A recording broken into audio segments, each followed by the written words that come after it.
What is up, guys? Welcome to the transparency.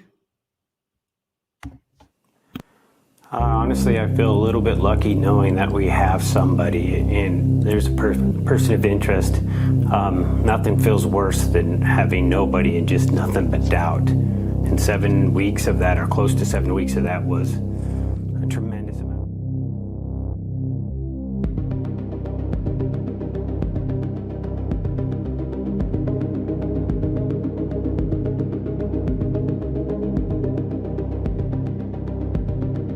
What's up, mods? What's up, subscribers? Hello, members.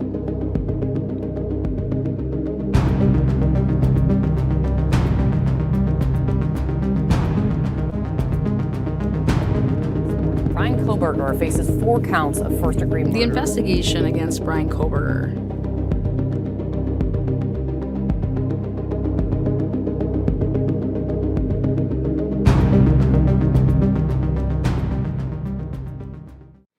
Investigators are continuing to collect evidence at the scene. Investigators are working to develop a timeline to relevant events. Autopsies are taking place today on all the victims so we can continue to gather evidence and solve the crime. Investigators are working to follow up on all leads and to identify a person of interest. Based on details at the scene, we believe this was an isolated, targeted attack on our victims. We do not have a suspect at this time, and that individual is still out there. We cannot say that there's no threat to the community, and as we have stated, please stay vigilant, report any suspicious activity, and be aware of your surroundings at all times. What we don't know, the identity and location of the suspect, the location of the knife or any clothing that was worn by the suspect. Currently, we have 25 plus investigators working this case. What we don't know, the identity and location of the suspect. The knife or any clothing. The identity and location of the suspect. The location of the knife or any clothing that was worn by the suspect. Currently, With what we know now, I believe that Fry slipped and said what we do know subconsciously, because listen to the rest of it. And now remember, 38 interviews between November 13th and 18th. This was the first presser. This was November 16th. And they did know what he was wearing. He was clad in all black with a black face mask. Did they know the location of Brian Kohberger, and did they know Brian Kohberger when they did this presser on November 16th? You be the judge. This is my bombshell. I believe that Fry slipped with his tongue, and he was reading to say this is what we do know. Because one of those 3 things I do know that they knew. They knew that he was clad in all black, and that he had a black face mask. And whoever comes out and say, we don't know what he was wearing, why would you even need to say that? Makes no sense. what we don't know, the identity and location of the suspect, the location of the knife or any clothing that was worn by the suspect. Currently, we have 25.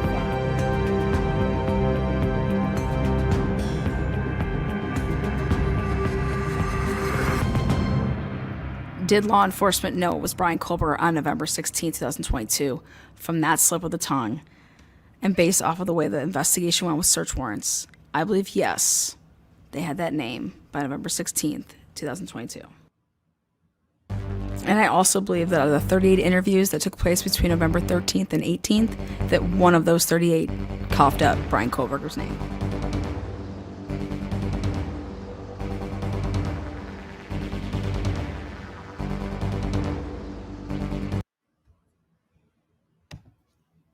All right, guys, welcome to the transparency. What do you guys think? I want to hear it from you.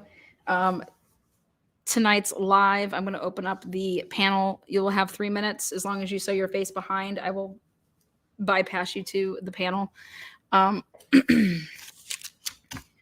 Also, I was wondering if you guys could be a judge for me. I did They did a 16-page document here. It's on personal jurisdiction.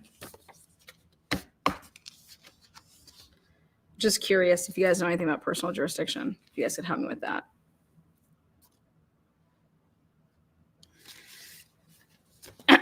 Fry slipped up. Now, go ahead and look at, what do you think he was reading? Do you think that he was reading, this is what we do know. This is what we do know. This is what we don't know. Wait, what is it? But if you actually listen from the beginning, he'd already talked about the suspect, saying that we don't know who the suspect is. Jurisdiction in Ohio over a person. Ohio's different than a lot of other states. We got a long arm. We got a long arm over all of you guys. Anyways, we'll get a little loose in here. Want to hear what you guys have to say. Do we have to show your face? No. You don't have to show your face. When you're behind the screen, I just have to make sure that you're a real person. Once I say that you're real, then when you come up, you're not on. You can just be your voice. Tuesday nights is like my Friday nights, so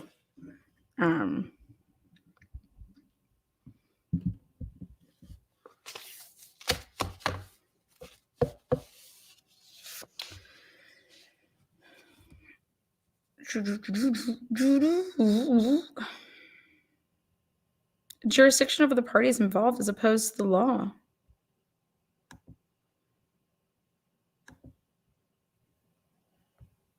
I'll update you guys here in a minute. I'm just curious if you guys know anything about personal jurisdiction. Because this is the smartest chat you're going to find in true crime. We getting crazy tonight. Hell yeah. I'm even going to drop an F-bomb or two. Because you know what? I hope Sal ventures on over here and says that he wants to call in for his 3 minutes. Again, I want to do the last call, like last call for alcohol.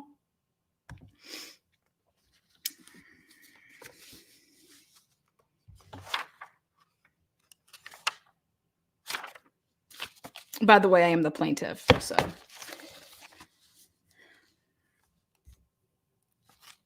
I don't know. Let's see. Let me go ahead and get this link.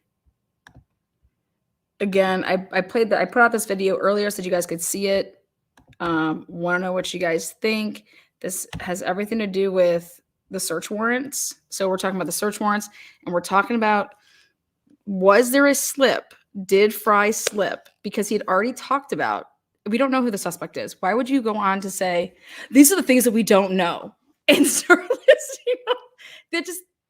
That doesn't make any sense. So I was like, okay, he's a little nervous, but he was reading off of a piece of paper. But who would say, like, okay, just list the things that we don't know?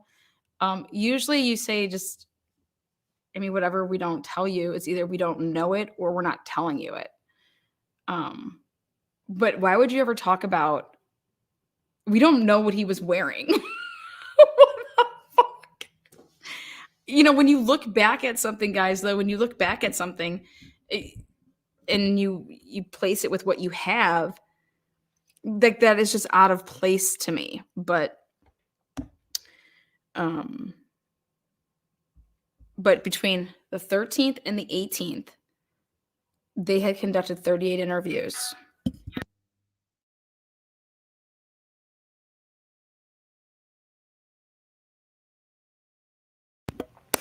So here we go. Again, don't get mad. 3 minutes. Tell me what you think. Don't get mad when, you get the boot. It's not because I don't love you. I do. It's just I want to give other people a chance. If no one's waiting in the wings, Lana makes me LOL. It's so great. Don't I, though? I laugh at myself. So, hopefully you guys are laughing too, right? And please don't mistake my laughing at certain times. That's the last thing that I'm being is inconsiderate of the situation, because that's not it at all. It's just, if you want to pay attention to people, let's pay attention to it. There it is. There you are. My laugh is contagious. I know me and Aina and Harsh need to have a laugh off. Who knows? Maybe we'll have a special guest later. Can I tell us who the first 38 are? You can take a stab at it. That was bad choice of words there. Not what I meant to say. It's past Sal's bedtime. It's Taco Tuesday. He needs to wake up.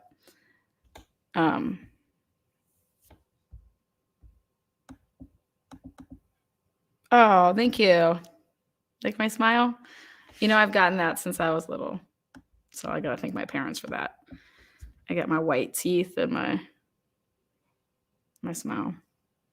It's just my genes. All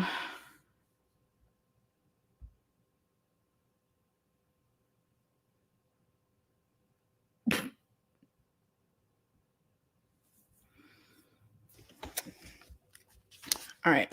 While you guys are deciding who wants to have some balls to come up here. Remember, you don't have to show your faces to anybody else. Once a defendant moves to dismiss for lack of personal jurisdiction, a plaintiff must establish that the trial court had personal jurisdiction over the defendant. If the trial court determines personal jurisdiction without holding an evidentiary hearing, the trial court must view allegations in the pleadings and the documentary evidence in light most favorable to the plaintiff and resolve, quote unquote, all reasonable competing interferences in favor of the plaintiff. Without an evidentiary hearing, plaintiff need establish only prima facie showing of personal jurisdiction. Prima facie showing exists if a plaintiff produces sufficient evidence to allow reasonable minds to conclude that the trial court has personal jurisdiction.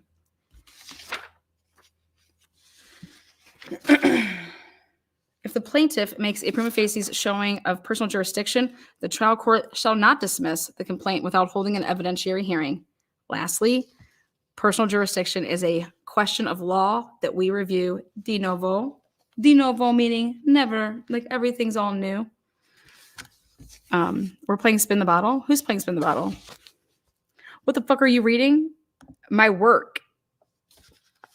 I thought I'd go to law school and you guys can come live with me and help me with projects. Response summary. How's that sound so far? Are we doing Lana's homework? No. Response summary. Plaintiff has resided in Ohio since 1982. Plaintiff currently owns and operates out of her home office in Ohio 2 intertwined businesses, one being a nonprofit 501c3 organization called Fight for a Family, and the other being a YouTube monetized channel, Truth and Transparency. Plaintiff has always conducted her businesses from the comfort of her home offices, which within each residence that she has ever maintained in Ohio. I'm more of a visual learner, says Gina.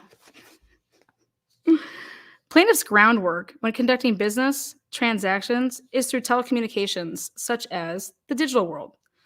Email, text, phone call, direct messages, fax, streaming platforms, group messages, and an occasional gangbang. I didn't put that. Both plaintiff and defendant redacted are employed by the same social media platform, YouTube, as full-time content creators within the true crime community. Redacted and Truth and Transparency are competitive brands. As of last year, plaintiff and redacted were ruled by redacted based off of testimony and the finder of fact to both be limited purpose public figures. Opposing counsel within their motion to dismiss for lack of personal jurisdiction mischaracterizes redacted and redacted by asserting, quote unquote, redacted and redacted have not purposefully availed themselves of the benefits of the state of Ohio through operations of a YouTube channel. This type of passive social media website, I've never... When have you ever heard of YouTube being a passive social media website? I think all of you guys are aggressive in here. Woo! I left it up there on purpose of my coverage. You don't like the way I spelled it? I can't. Once I already did this, I can't kind of. I can go back, but I was too busy in my day.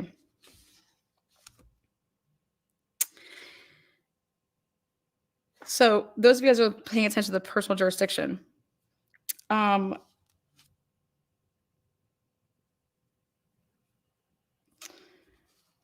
this type of passive social media website is not sufficient to establish that either blank and blank redacted directed any conduct specifically towards Ohio citizens. This statement. Oh, here we go. Well, maybe we don't. So close there. Here, let me drop that link again. I mean, Gina, put some clothes on and come on. Frickin' frack. Oh, hi. Okay, Nick, you could be here. I see you. You're good. Gina says no.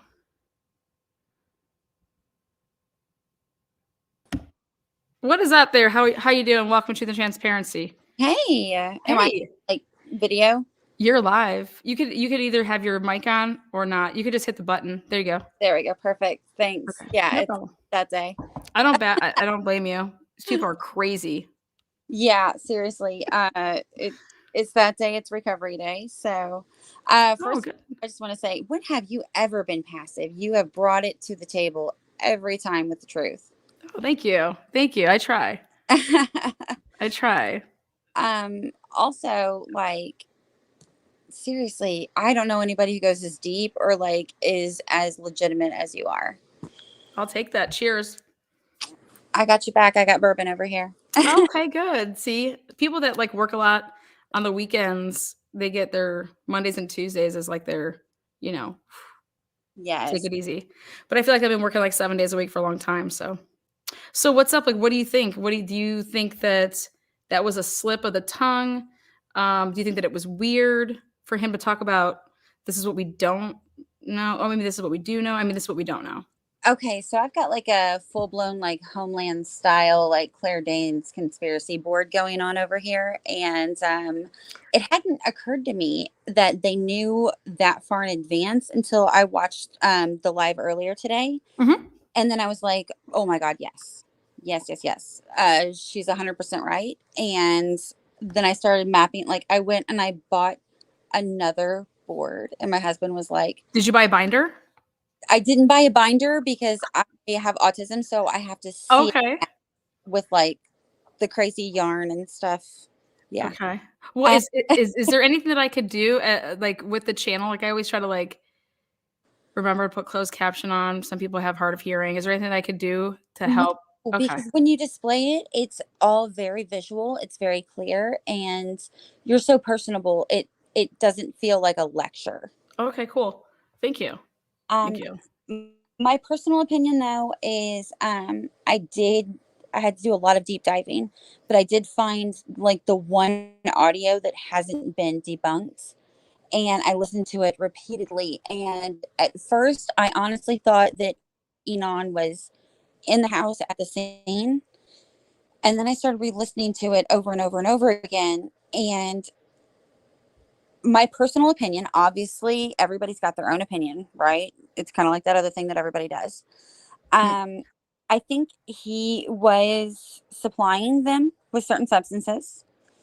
And I think the one that I had heard where I could very clearly hear somebody saying what I thought to be his name and stop.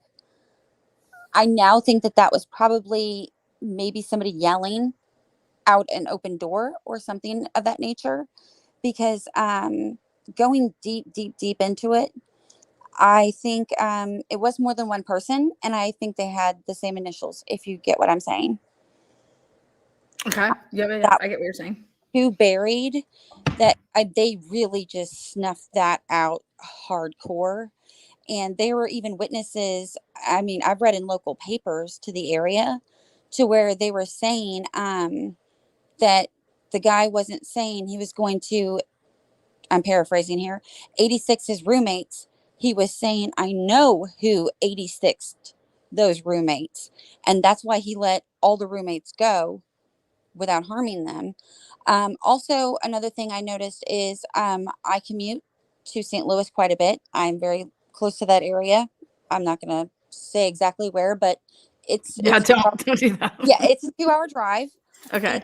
And I noticed that Kolpaka's parents are from very nearby that area in St. Louis. Uh-huh. And there's a lot of records in St. Louis that they have on the warrant and that they've requested accounts for. Something I do know about being a local from that area a few years ago before I moved is that it's also home to an Air Force base and an Army base. And with your MO or with Brent Kopaka's MOS in the Army, it's the only place you could train for that MOS is in St. Louis. It's one of like 2 places in the world where you can train for that. So that made a lot of sense to me. And then whenever I saw his parents' area, like his hometown where his father was living, the Charter Spectrum account that they requested was from his parents' hometown. That made me stop and think. I think Inan or Einan, I don't know how he says it. Yeah, I just call him Harsh. I think he was definitely supplying them with substances, but I think it was probably someone screaming in a last-ditch effort. The one that I heard that wasn't debunked. I think it was a last-ditch effort, like, don't go, don't leave us here. But the voices that I heard in that audio don't sound anything like Inan's at all. So that's what made me go back and really re-question it. And I think that that's something that a good investigator, and I'm not saying I have professional or any type of experience or anything like that, but someone who's got a good level head on them like you do, that's something we can all take a note of, is going back and realizing, I did think this, but in light of this new evidence, I need to rearrange that. Mm-hmm. And you've always been so good at is admitting like, hey, I thought this originally, but now this thing came out and now I really think this is what's going on. And this is how my previous theory might play into it, but I've got to go with facts. And here's what, Yeah. and yeah, I think, Well, I'm gonna do everything that I can do when I'm actually in Idaho. I'm gonna go over to that complex, and I'm mhm. going to ask people if they would be interviewed. They could be off the record, on the record, whatever. I'm gonna try to gather as much information as I can about what took place at that apartment. The last thing I wanted to throw out there before, I know I've overstayed my welcome here. Oh no, you're welcome. You're here. I would just boot you. You're good. Well, before that happens, I was the crazy person in chat this morning that kept bombing you with messages about Maddie was in Seattle, March of 2021, and Okay. so was Brian Koberger. So that's what makes me think she's Tinder account number 3, and plus that was right before she got with her fiance Jake. So that's They got together in April. yes. And that's what makes me think she was Tinder account number 3, because there's posts that are dated and location stamped on her Instagram. And I sent you an email, Mm-hmm. a screenshot that I took of her account. Yeah. I'm sorry. I haven't gotten to my emails. I can't imagine. Girl, No, I usually get to them by like the end of the night, which could be like 2 or 3 in the morning.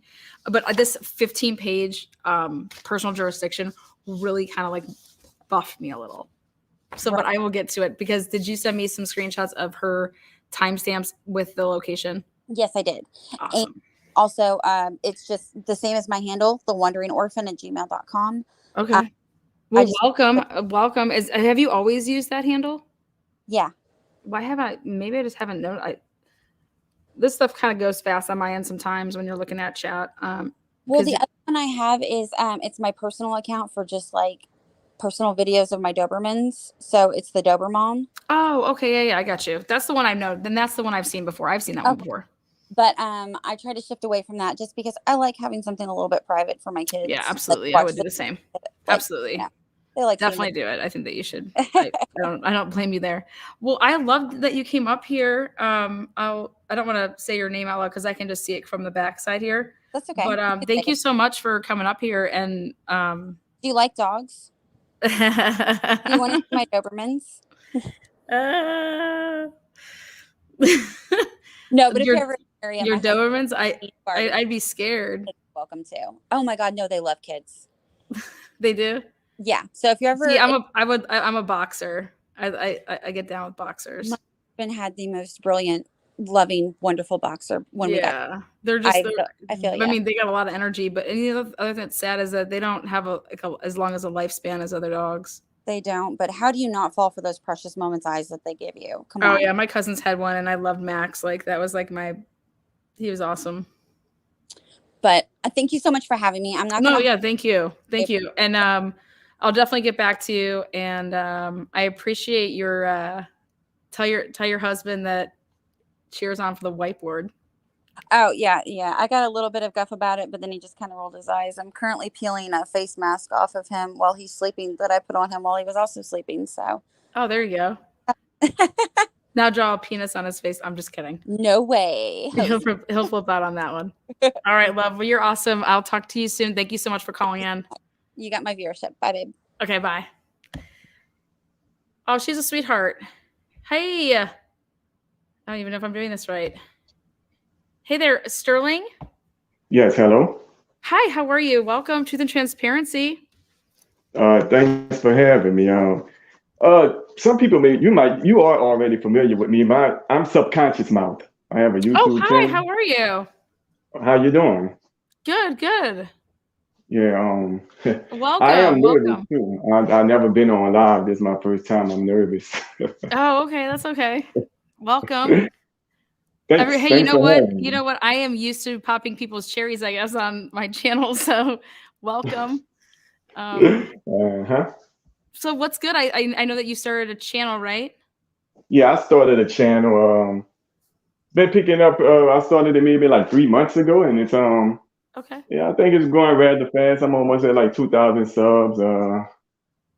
Spitting some Nice. truth, stuff that people don't like to talk about. But Yeah. Are you no? So, do you have a love for like true crime cases, like when you were growing up or anything, or what made you want to start like a true crime channel? well, you know what? It was something about this Idaho 4 case that was just so just attractive, not in a good way, but it caught my attention heavy. Yeah. And like you said, I kind of have been following true crime since I was a youngster. So I said, you know what? I feel like I'm a very analytical person, and I think I think my input is needed. I never thought it would go this deep. I was just doing it just to try to, possibly drop some gems that give some people something to think about. And it kind of took off, and this situation may be much deeper than what people think. And I talked about that on my video in some of my videos. Yeah. So what do you? So like this little clip here. I'm gonna play it really quick again. Was worn by the suspect. Currently, Right here. What do you think? Yeah. Okay, ready? Check this out. We have 25 plus investigators working this case. What we do know, or what we don't know, excuse me. The identity and location of the suspect. What we do know, or what we don't know, excuse me. The knife or any the identity and location of the suspect. The location of the knife or any clothing that was worn by the suspect. Why would he say we don't know what clothing he wore? I mean, don't you think that's kind of like a weird thing to say?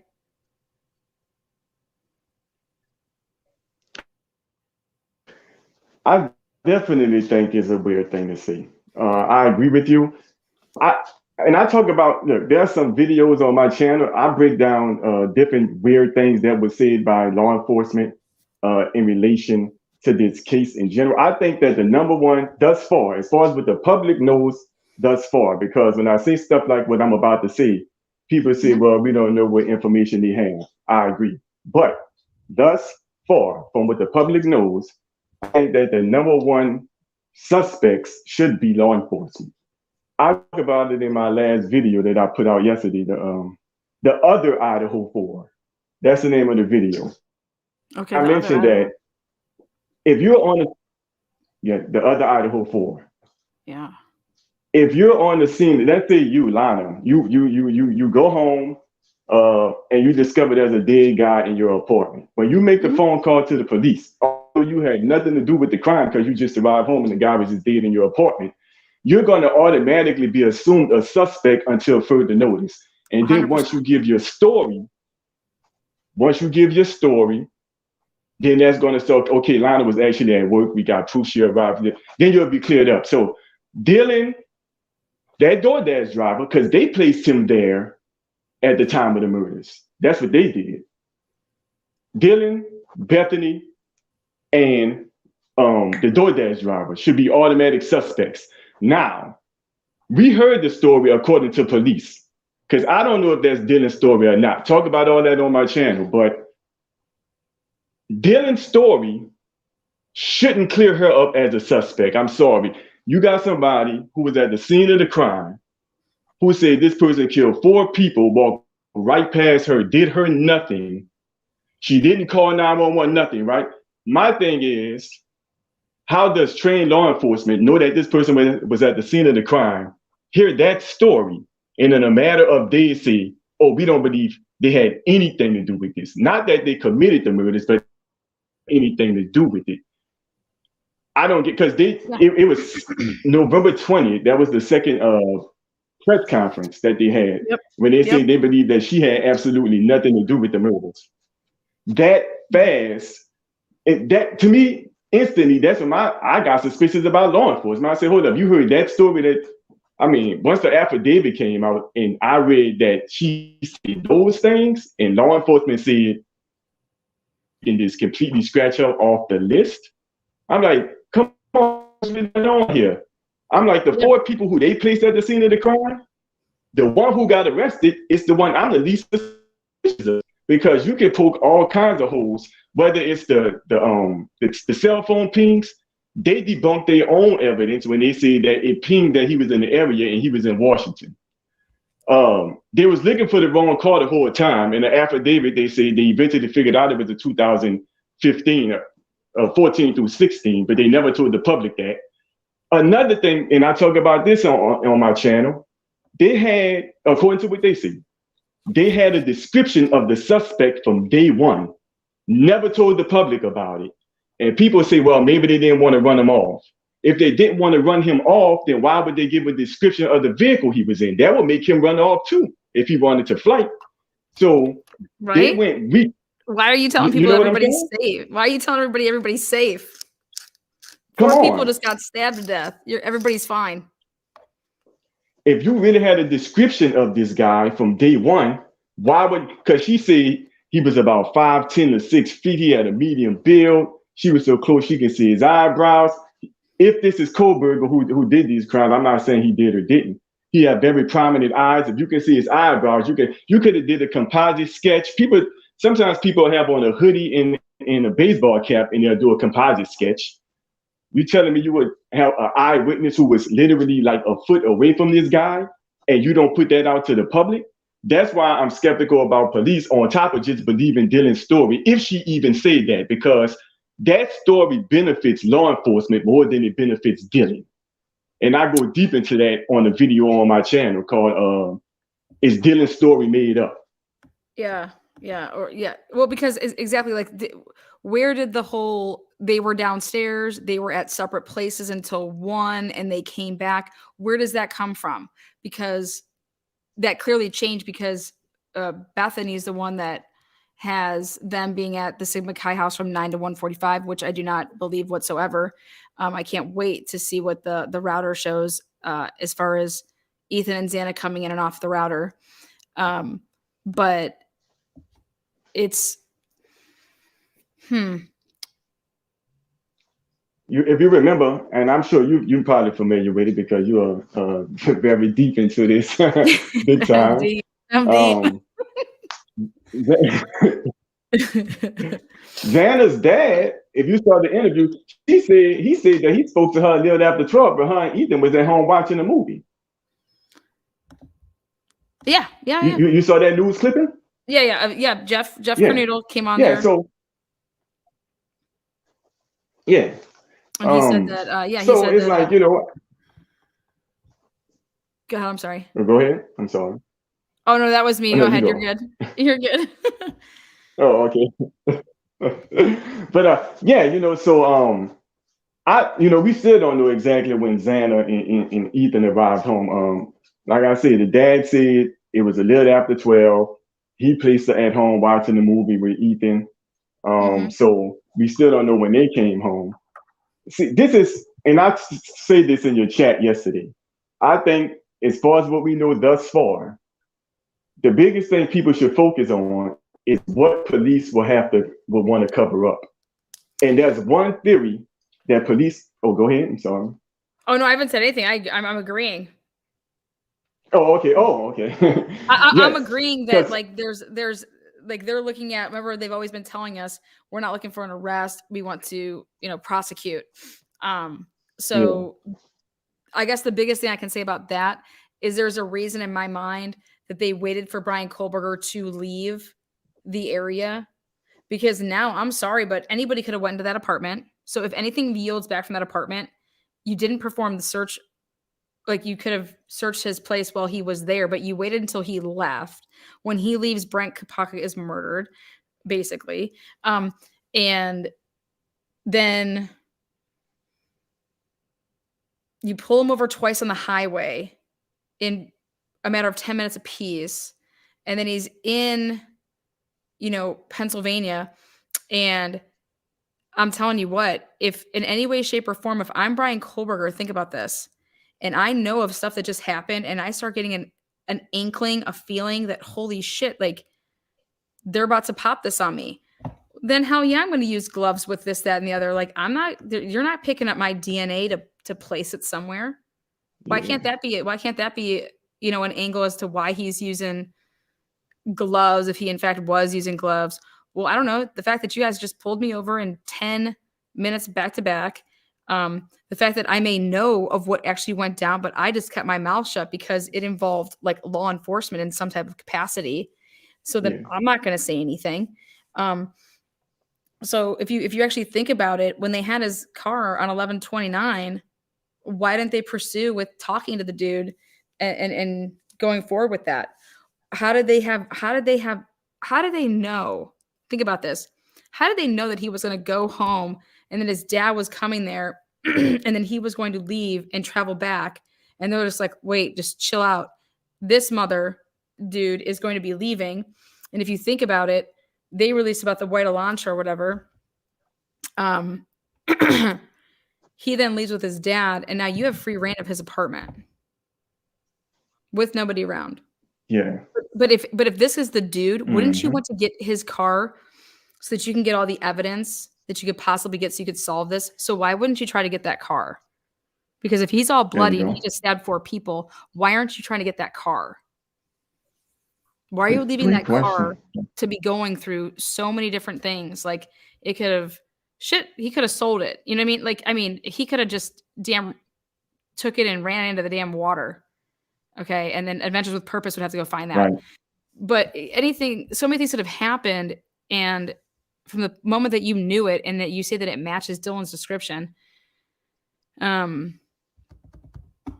it to me, it was like you waited. You waited. You waited when you had that Yeah. because you knew that he was leaving with his dad. And so we're going to put all this emotion, once he leaves, then what? We have free reign of what? His apartment, that area, just, we know that he's not watching us anymore. We don't know what he's planted someplace. You know what I'm trying to say? Like, because we have no idea what's going on. But when 4 people are stabbed to death like that, and people want to say it's just somebody, he was stalking one of them, no way. You better bring it bigger than that, because there's no way that if I have a fixation with you, let's say, why would I stab all of your friends except 2 of them, who then could say, hey, I know who it is. It's so and so. Right. Like, that makes no sense. Right. And for you to say It that, doesn't. it just, and people could say, Alana, you're protecting Brian Kohlberger. I'm like, no, I'm not protecting anybody. I'm being honest. I'm being honest about reality. And some people could say to me, well, Lana, you're not thinking crazy because you're not a crazy, you're a logical person. You're not thinking like a crazy person. No, I'm going to tell you, I will think like a crazy person. You drove all over to get on camera, to be on all these cameras. Then you go in with a sheath. Why would you even go in there with a sheath?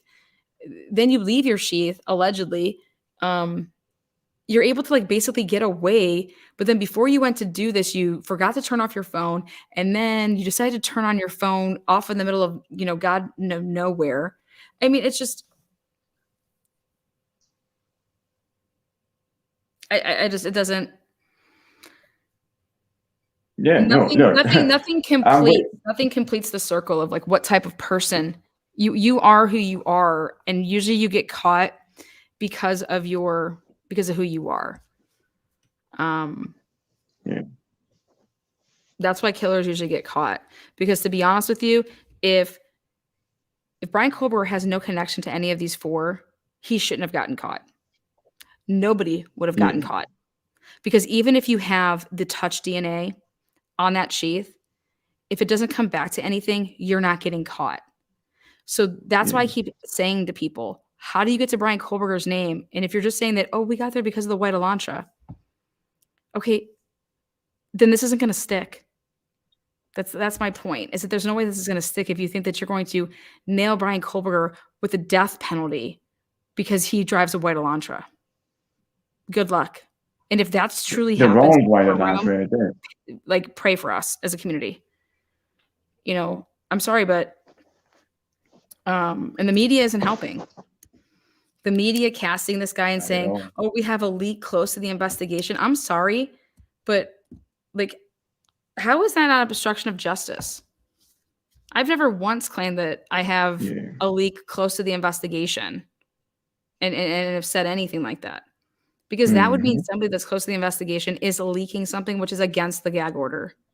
So then therefore I'm against the gag order. yeah, So how can you ever say it like that? How can anybody ever say it like that? That really upsets me. hmm. You know, if I have somebody Yeah, close to the investigation, neither you. you know what I mean? Either I'm lying or I should be in trouble, and so should the person that I got this from. And then guess what I hear all the time? Oh, they're protected from the shield, blah, blah, blah, blah. And I'm just like, Yeah, you got 4 people that were brutally yeah, murdered. I don't care about your damn, I'm protected by this. If you think, cuff up your source or shut the fuck up. yeah. Because if you Right, got put a somebody that's name close to on the it. investigation, they shouldn't be speaking, Right. you know? Yep. Um, I agree. so I'm a fan of, one of my good friends said right off the rip, they said, this smells like law enforcement, that somebody, not like the whole department or something like that, but that somebody in law enforcement was involved Yeah. due to some Yeah, of stuff. course. And it's like, it's kind of like when you go to fix a basketball game. If you want to fix a Yeah. basketball game, you want to buy the referee. You don't buy a player. Okay. If you buy me hmm and I got to fix the game, I can't help it if homie here scores 30 and they beat the spread. Like, if you want to fix a game, you buy the referee. So if you want to, you buy the cop, you know what I mean? Like, Yeah. you have to deal with law enforcement at some point if you're going to get away with something like that, in my opinion. And my sports like, when I want to explain something, I try to explain it best like that. Like, the ref can call holding, and then it gets pushed back. You know what I mean? You buy a player, and too many things can go wrong. You buy the ref or you buy law enforcement. It's like the same type of thing. They're the ones that have the ability Yeah. to do something. Yeah, the most control. And Yeah, the most. and you know what it is though too for me? It's people get so caught up in, does that mean law enforcement killed the people? No, because people make mistakes, meaning this. I'm thinking about what, oh my God, this is going to uncover X, Y, and Z, and this can't get out. So I didn't kill There you anybody, go. but I can't have this go Yeah. out. So you're covering something up, not because you're the killer. It's because if this comes out, then you're going down too. There you go. And Let's talk. Let's talk about that. What do you? Because that's another thing I wanted to ask you about. What do you think? Because I got three different theories as to what they were, and I hear people talk about one of them for the most part.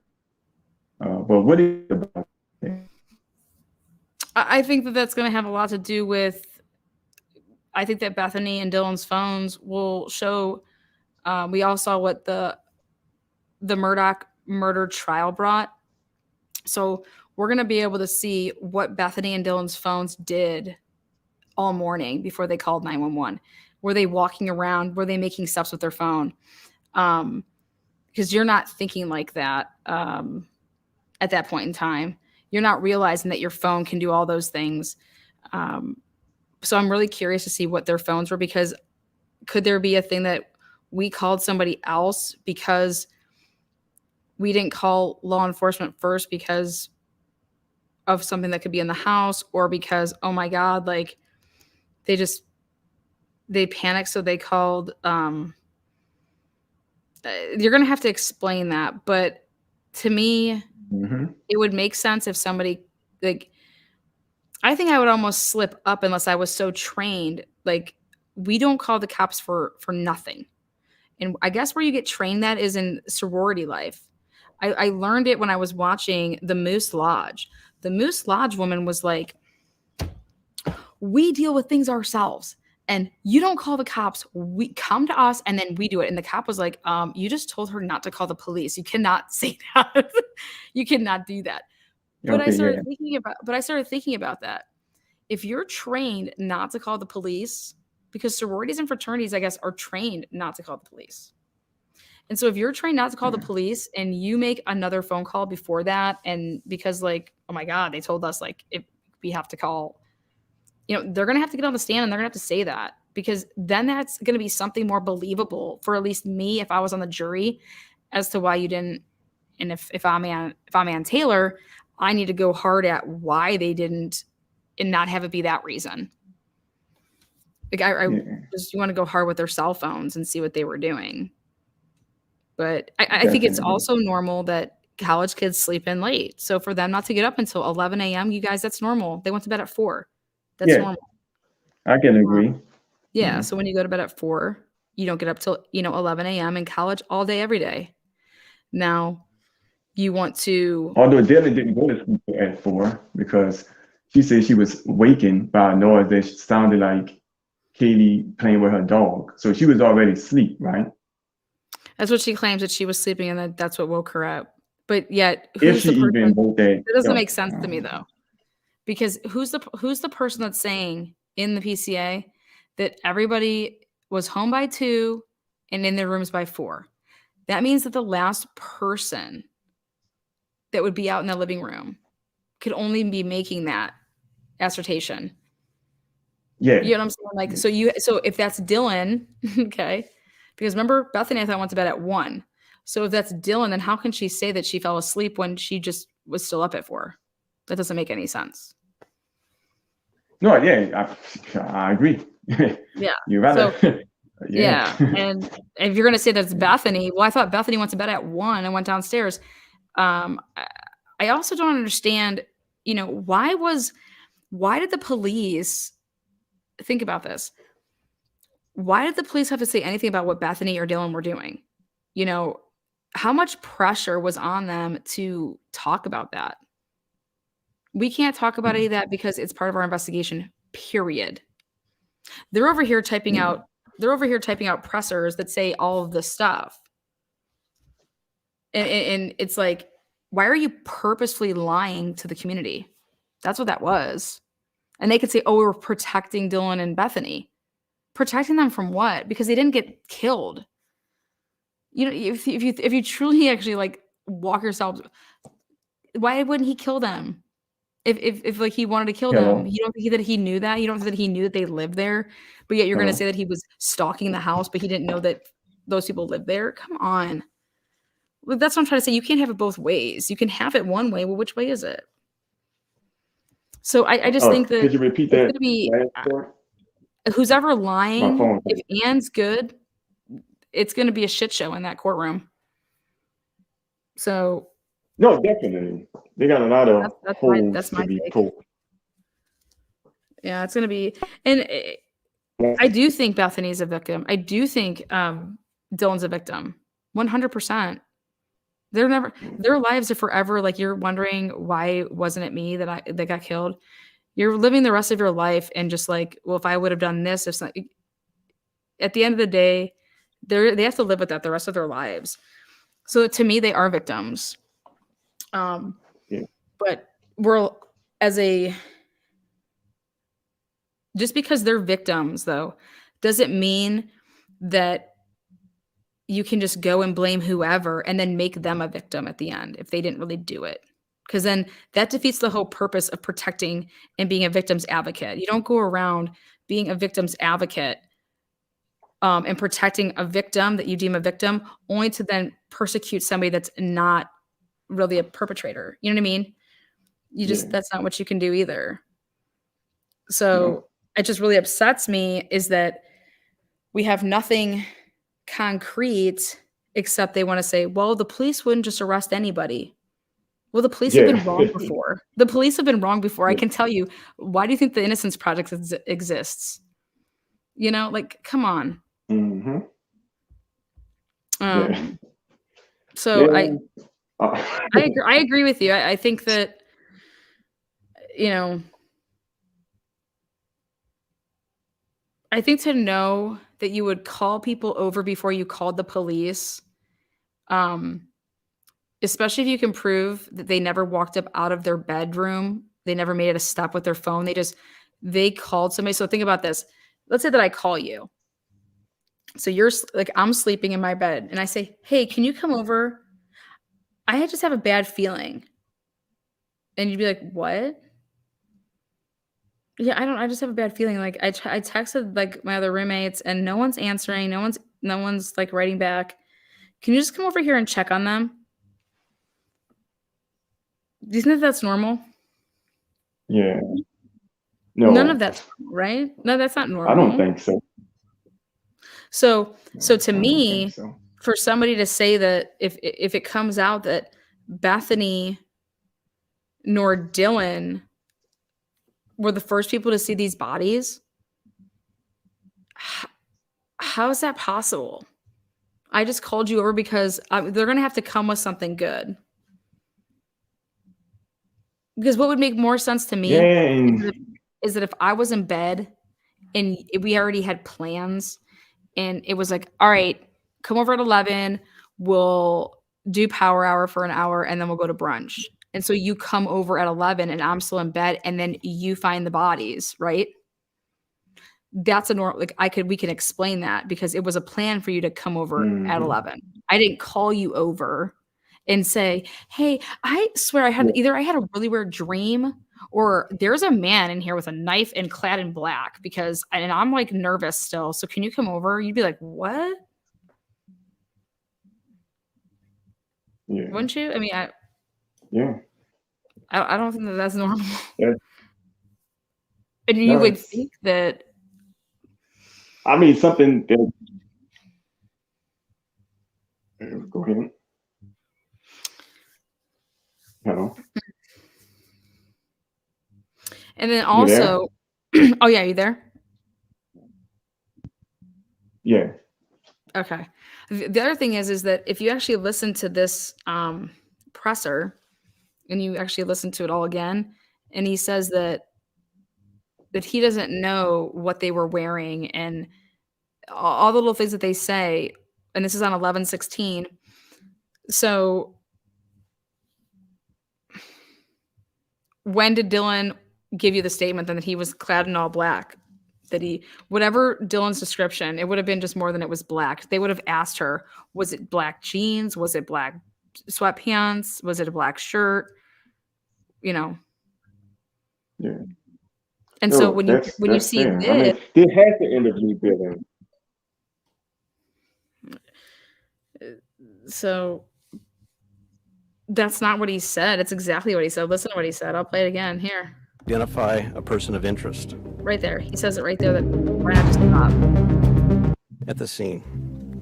Investigators are working to develop a timeline to relevant events. Autopsies are taking place today on all the victims so we can continue to gather evidence and solve the crime. Investigators are working to follow up on all leads and to identify a person of interest. Based on details at the scene, we believe this was an isolated, targeted attack on our victims. We do not have a suspect at this time, and that individual is still out there. Okay, period. Why didn't it just end right there? Like, and that suspect is still out there, period. Then he continues. We cannot say that there's no threat to the community, and as we have stated, please stay vigilant, report any suspicious activity, and be aware of your surroundings at all times.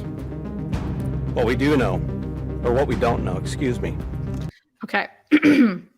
In order to read what we do know, write the word out, what we do know. If you're reading off of a piece of paper and it says, what we do know, what we do know. Now, how could you possibly mistake what we do know for what we don't know? It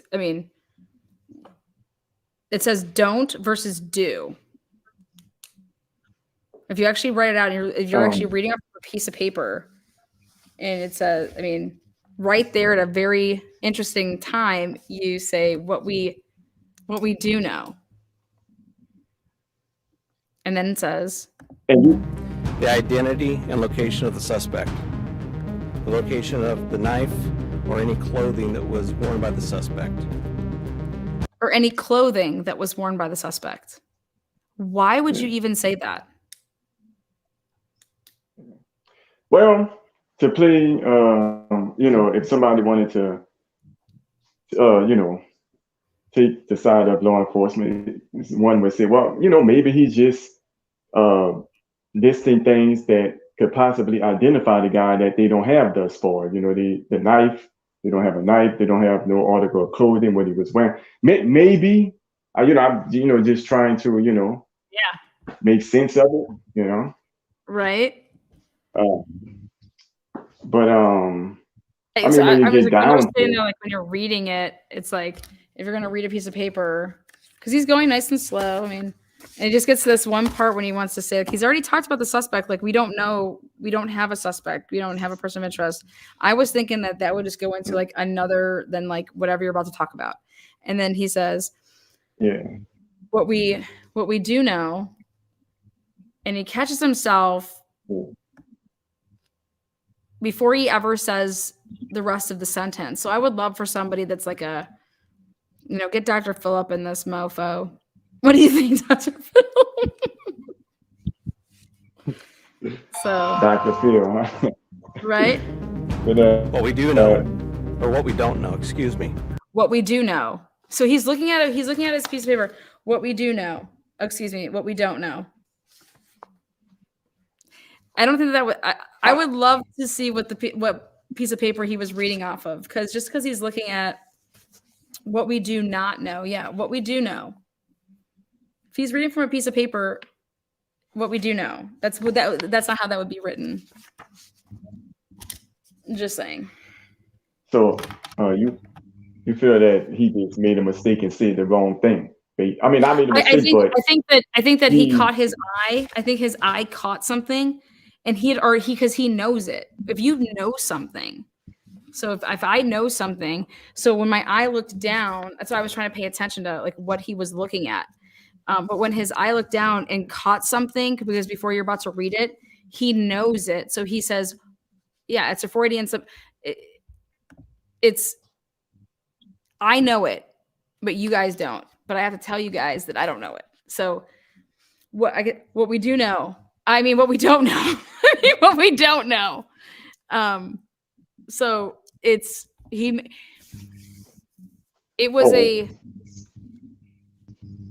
was a mental mistake, because I believe that they did know that they do at that point, that they did have a name. Oh, okay. That they were told about the all black, because when do you think Dylan gave that statement? If you're going to say it's after the 16th, then what was her first statement? I was sleeping downstairs. And it could be, easily explained. Absolutely. Sure, explain it. But he doesn't mess up like that at any point in time other than that point. Then when he's going to talk about out of the blue, like, we're going to talk about what we don't know. Here, this is what we don't know. We don't know what they were wearing. The fuck? Well, I was. We don't know what they look like. I do. Notice how we didn't say we don't know their name. We know their name. Oh, better than I know that. Better than I know his name. But no, I do think that it is not uncommon to run off a list of things that you may not know thus far. I'm not saying that you're right or wrong. I think it still remains. It's one of them things. It can go either way. It could have been just a flat out slip of the tongue, or he could have been, like you said, already knew what was up and guilty and just had a guilty trip up. I'm not certain. But even if we exclude that, I think in general, law enforcement still have a lot of unanswered questions. And I think that people shouldn't just automatically give them the benefit of the doubt in this instance in relation to this case, until information comes out that can fill in these holes that law enforcement need filled. I mean, because there's a lot. If we talk for 3 hours, I don't think we can really scratch the surface of a lot of different things in relation to this case. Like you talk about the friends. My question was, okay, if you decided to call friends over before you called the police, my question is, okay, you tried to get in contact with the friend that was on the second floor, which was Xana. You have 2 other friends upstairs who are in the house. Did you go upstairs to them first and try to get them and then call friends over?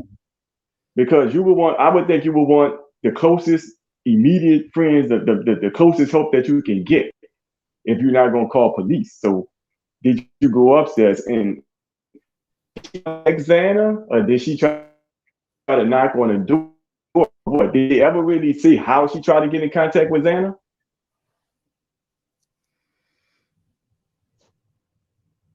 Yeah. I think it's all. I think it's. Yeah.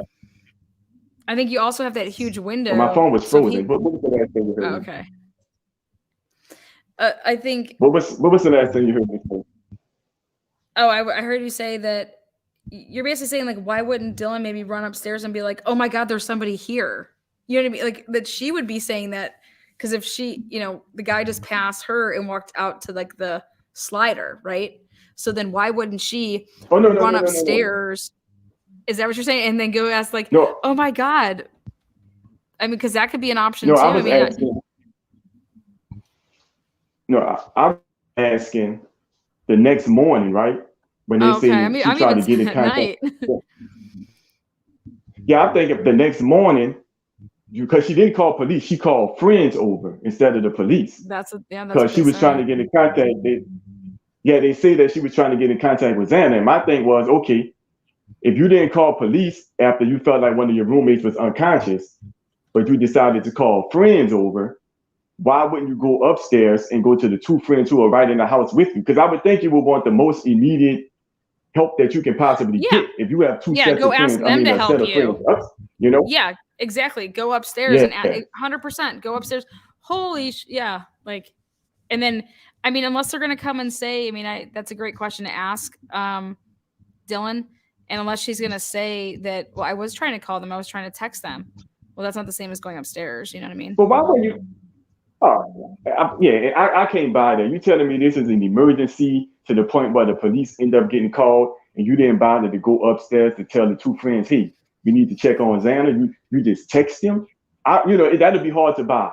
And why couldn't you get in Xana's room? The question is, was the door locked? If the door was locked, how did the killer get in?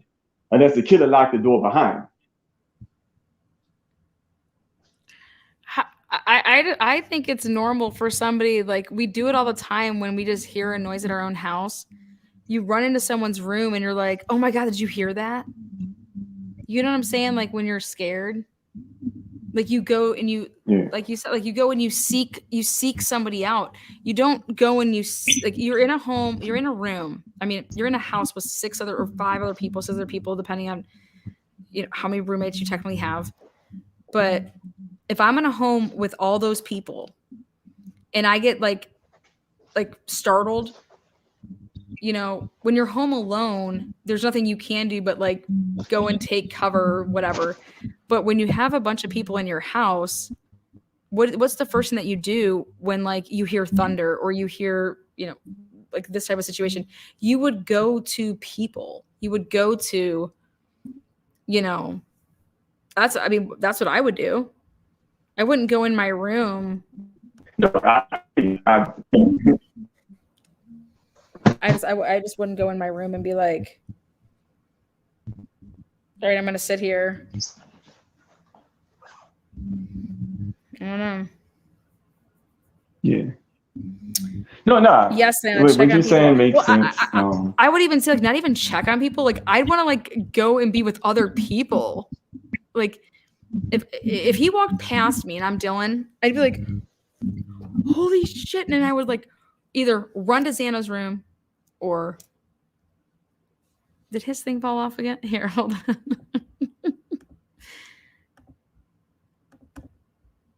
Yeah, I would run to somebody. That's what I would do.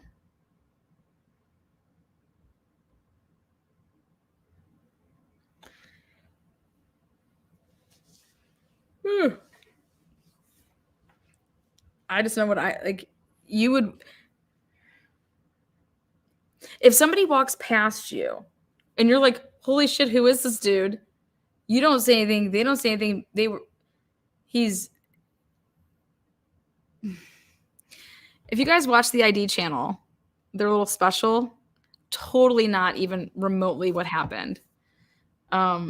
Because I'm gonna tell you why. Remember what I told you guys in the beginning? Nobody opens the door like to peek out. There's no reason to peek out.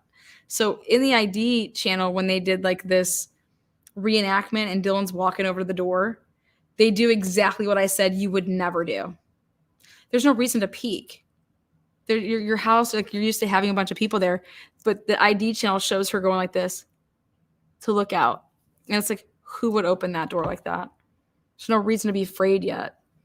There's nothing to be afraid of. You're just opening up the door because you heard something. You're not like opening up the door because you think that you're about to get like slaughtered. You're opening up the door. But go back. If you haven't seen that ID channel special that they just did the other night, go check it out. They do exactly what I said you would never do. So if she says that she did that in trial, she's going to get, that's about to get like,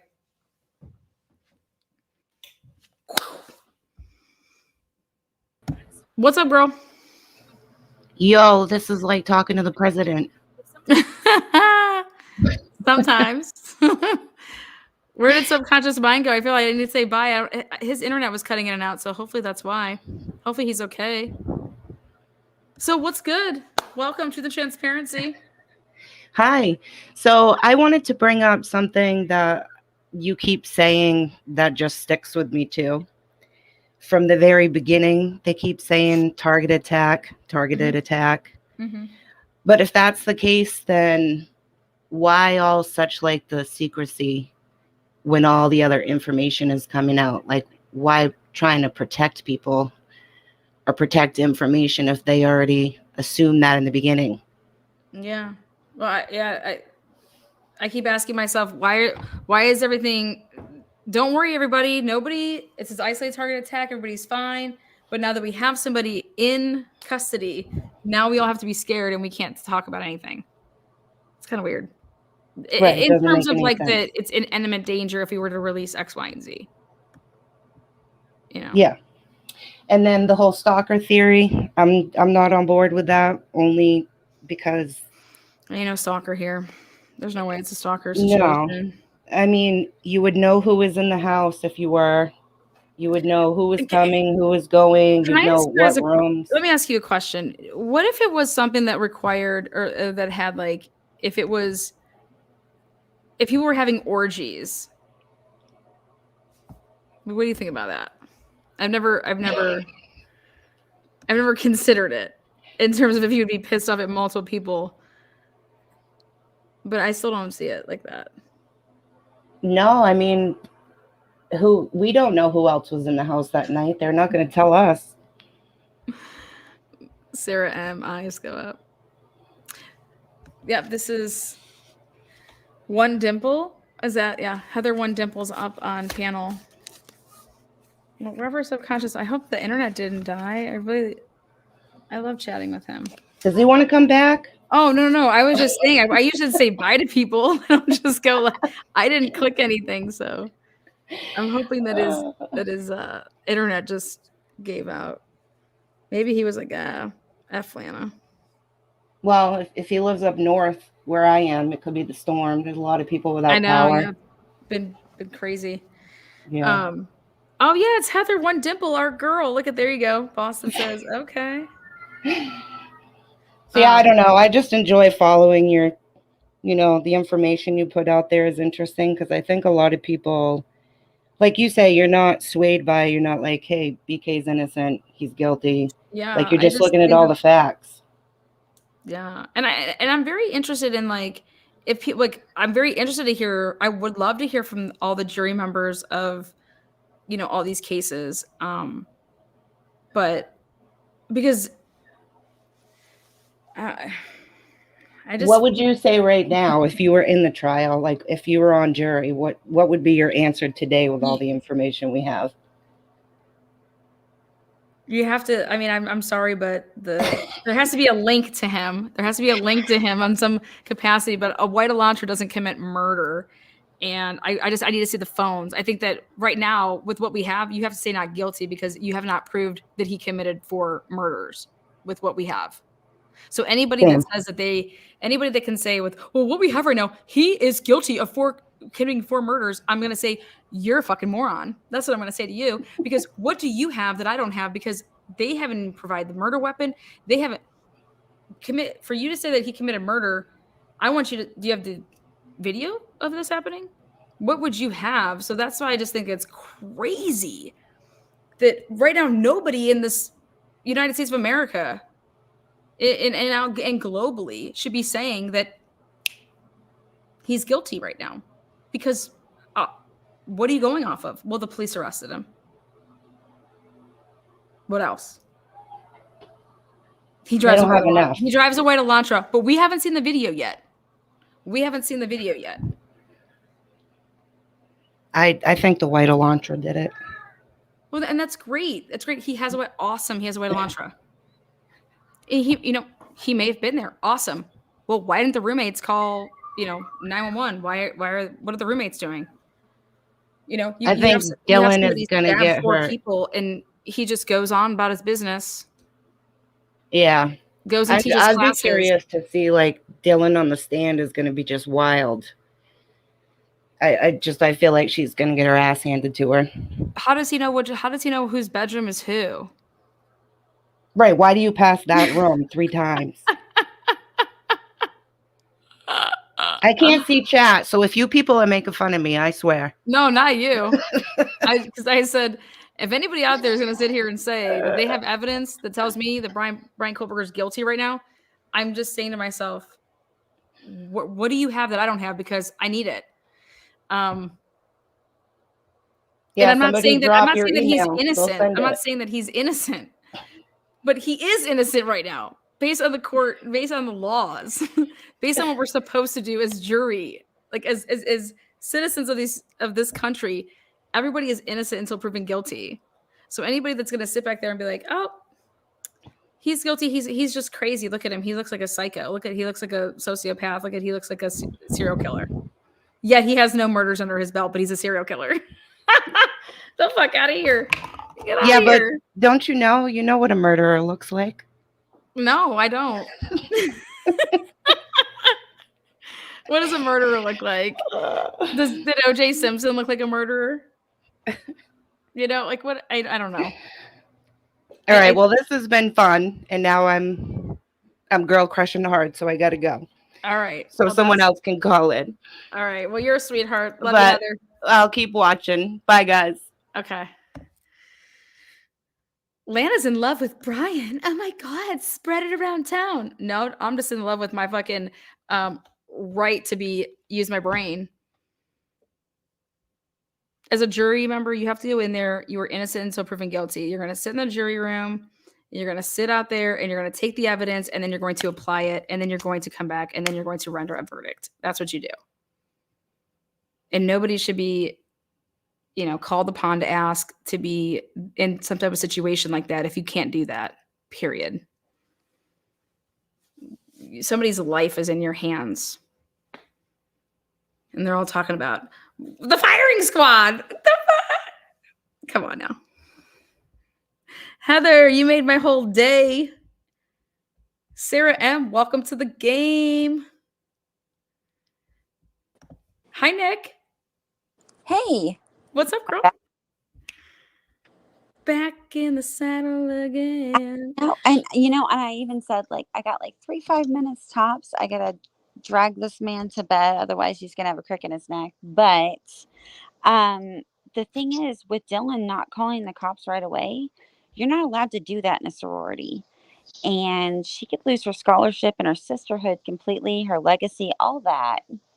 And as a former sorority member, I do know that. Like, you call your sorority mama first. You have like the little, and then you have the big, and then you have the mama, and then jokingly we refer to like the senior class as grandmas or glammas if you're in a good sorority.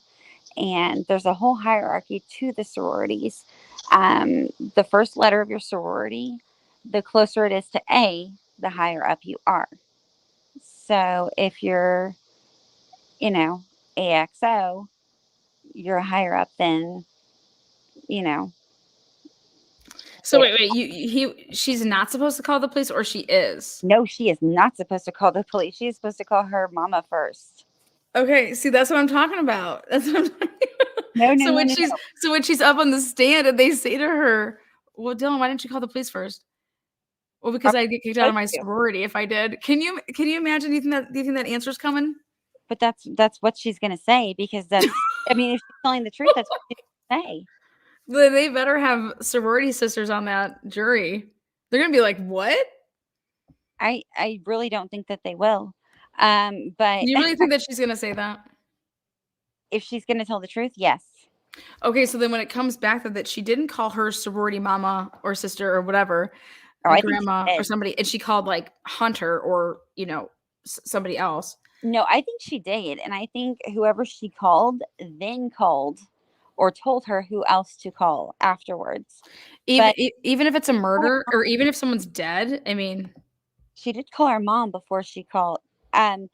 She called friends, quote unquote, and then she called her mom, who's an attorney and also works on campus, and then she called police. You guys, this is a real thing. This is like a sorority thing. You don't understand. It's really this is a sorority thing, and this is a fraternity thing. You're not supposed to call the police. And you guys know that. I don't think people realize that. No, and the other thing, real quick, is that I know this, but I just think it's going to be wild because I think that there is a chance that she's going to say it, and then I think one of the, if not multiple jury members, should be like. So, like the quote unquote glam ma, it's like the matriarch of the sorority.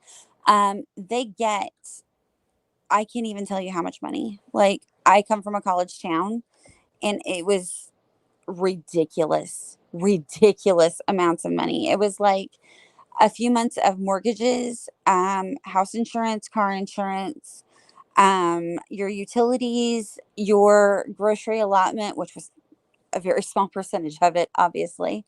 And then like we had a social budget too, to where we had to have parties that were decadent enough, and we had to make sure that everyone was supplied, whether or not, like, we were not allowed to check like IDs or anything like that, or ages or whatever. And you had to meet certain criteria, and it was like looks, wardrobe, body, like you got graded. And if you did not meet all of these criteria and your grades were not up to par and you had not attended enough social functions, then they would stick you in the back, and you were stuck serving the other sororities and the other fraternities their liquor and their food, and then playing cleanup squad, even if you were not just rushing. Now, if you did meet said criteria, then there was a whole different level of standards that you had to meet. You had to attend certain social functions. You had to be extra friendly. You had to stay from beginning to end. You had to mingle and network with everybody that they wanted you to do so with. And you had to make sure that certain fraternities and other secondary sororities, in my case, stayed for the whole duration, and that you made it known that if the next time semester or not semester, the year started up, if somebody wanted to rush a different or better sorority that was in their same league, that they rush yours. And like the whole thing with like, I know they make light of it in Mean Girls with like making sure your outfit. I think, does everybody understand why people are dying then, when like, because people aren't taking people to the hospital, and people aren't taking people or calling the police when kids are having too much alcohol on fraternity and sororities? No, babe. It's so much worse than that. Do you think any of that is attainable with B vitamins? No. I mean, they start you out easy on like, okay, well, maybe you have ADHD and that's why you can't focus and finish your classes. How about you just take some of my Adderall? I've got extra. And then that works its way up to other things until eventually you're doing lines of Coke in the bathroom and you're wondering, how did I get here? Is this what I have to do to stay thin? Is this what I have to do to get my grades? I said, look at the difference of Kaylee's body from her freshman year to her sophomore year. It was very, very like. And then once she left her sorority, she started packing on weight. And even Jack commented in a few of her photos, like, that ass is getting fat. And he didn't say it in like a I know a lot of people give him crap about that, but I don't think he said it in a criticizing way, because he put like the bug-eyed, hard-eyed, like wolf emoji. Yeah. Like he was loving it. Like, damn, my girl's getting healthy. Like, look at that booty. Like, yes, he was like, it seemed like he was very appreciative. And I never jumped on board with the whole, like, I did for a second suspect that Jackass hoodie guy had something to do with it. I will admit that. But well, that's because, and guess who you have to blame for that though? Law enforcement just had to release the other video where you see them all walking together, and it's a no. Then he's not looking at like somebody that just showed up at the Grubhub truck not to eat and looking at those girls. Like, law enforcement, take a bow. That's all on you. You know the shit. Sorry about my language. Former military wife here. The shitty thing about that is they already knew, and they had the footage of them at the Grubhub truck and at the corner club that they did not release themselves. Those got leaked by other patrons trying to clear Showalter's name. Police did not want those released, and they did not release them themselves. That got released on the Grubhub truck's closed-circuited footage, and by one of the security workers at the corner club. But they are very authentic, and you can tell the girls were hanging out with him all night, but the police didn't want it painted that way. And if they knew he wasn't a suspect, instead of just saying he's not a suspect, why not at least show something that he was with them all night and he was trying to make sure nothing happened to them? Because I do think they were looking over their shoulder and they knew something bad was coming. But why put this poor young man under that light for those couple of weeks? Because I really, really thought that guy was involved in stalking them until I saw the videos. And then I was because he looked like he was. He's standing back there like he pops his hood like this. Yeah. He's like, and that's how they painted it. And like, you pointed that out. You were the first one to point that out. Like, why did they do this to him? Yeah, why did they do this to him? When all they had to do, they just had to release the video and no audio. Just release the video to show that they were walking together. Done. I know I joked earlier that I have 3 Dobermans, but one of them is named Slevin, lucky number 11, after the movie. And we didn't know when we named him this, but he is the king of the Kansas City Shuffle, and that is what is going on with this case, the Kansas City Shuffle. All right, I'm bringing on Mr. Lex here, so I got to let you go, but love your face. Okay, love you too, babes. Bye.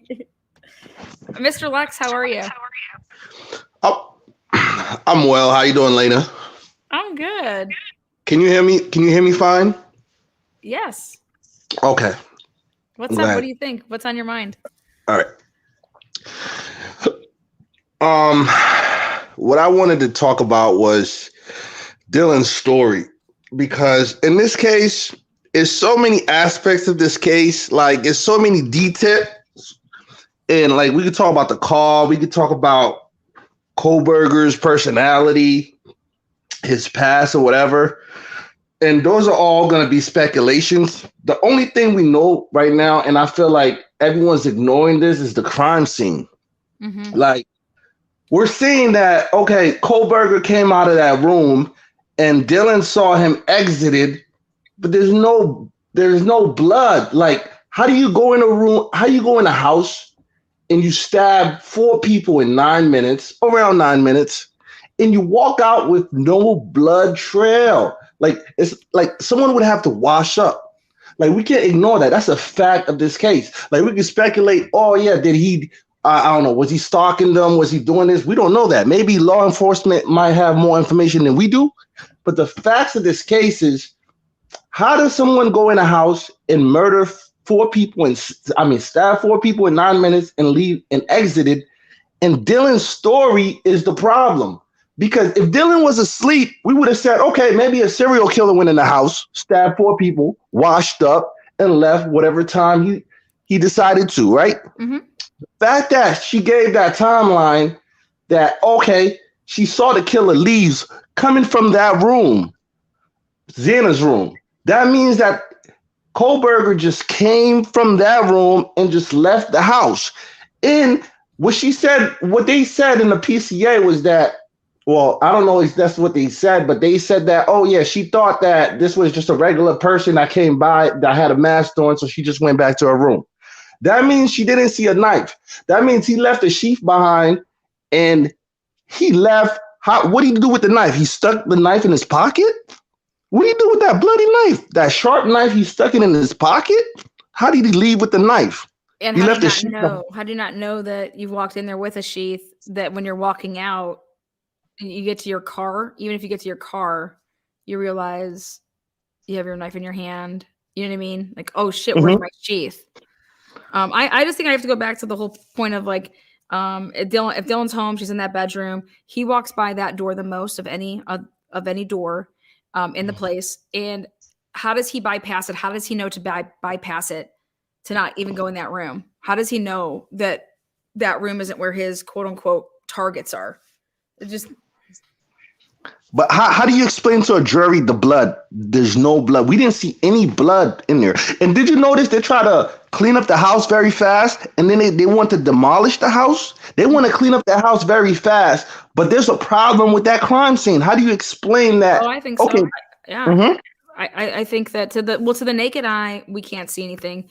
Can we see little droplets of blood? There may be, you know what I'm saying? But we can't. From all intents and purposes, we would have saw little tags all marked around that house of the blood. You know what I mean? We didn't see any evidence markers, yellow evidence markers, that were all, around the house in some type of trail. So I think the knife would be dripping, and the knife would have the blood. That's where you're going to have it. Maybe on the bottom of your boots. Okay. But as far as it being on you, okay. Like, think about when it's raining, and when water gets to you, like, how does it drop off or whatever? But I just think that the glove hand, the knife hand, and the knife, like everything, if you're walking, so when you're walking, the knife, splatting a little bit like that, but the knife is going to be where the drip is. If it doesn't come necessarily off of you, I'm okay with that, but I think the bottom of your shoes would probably have some blood. But I think the knife, depending how you're walking, if you're walking and how you walk and you hold scissors, so you're holding, however you would walk and hold the scissors when you would walk to somebody's, how you'd probably hold that knife, like, so that you don't, so you're holding it down, which would mean, in my opinion, all the blood from the knife is going to be dripping at the very least. Okay. The blood from the knife, but even the blood in the room, he would step into that blood. Remember how they said they found a shoe print, but it wasn't like they had they okay. Him stepping into that room, there were blood all over. There was so much blood in that house, it's dripping from the wall. Okay. So he would have to step after stabbing one person, he would be soaked in blood or even stepping into blood. After stabbing 4 people and he's walking out, there would have to be some type of footprint that you could see. Even if you can't see, there would have to be something left there. There would have to be a trail. Yeah, unless he had booties when he went in and then he took the booties off. I don't know. I mean, but he would have to leave with that. When she saw what she said, what they said in the PCA. I take Dylan's. Right. I think Dylan's going to struggle on the stand. She would have to see him leave with a bag, because if he would have had to change his clothes or change his shoes, he would have to see doing all of that in this amount of time. And then in 9 minutes. I think what really bothers me though is that if you know all of this and the time was so, and then he gets in the car, that he has to speed on off, that car is going to have blood in it. So you want to get your hands on that car right away. So then when they did come across his vehicle, why weren't they trying to get into his vehicle by going and interviewing him to say, hey, we came across this, white Elantra here. Hey, we've been looking for a white Elantra. Like, you'd have to come out and say that. You get what I'm trying to say? So when you go and talk to Brian Kohlberger on 11/29, do you care if we take a look at your car? Why wouldn't you? You'd want to get in that car right away. You get what I'm saying? Because I believe that it would be covered in blood if you didn't get naked. I mean, you want to get in that car. You want to ask somebody. You want to say, okay, if you don't have anything to do with it, well, And they said one cop saw the sheath and the other 2 didn't. How's that? How you missed the sheath on the bed? I don't know. If the victims I can't wait to see how much blood's on that sheath. Blood dries pretty quick. So do I think that there's just, I mean, guys, how would you feel if there was only touch DNA on that sheath and nothing else? Wouldn't you be like, what? If there's no blood on that sheath, wouldn't you be like, what? Right. And okay, that's one aspect. If we talking about the narrative, right?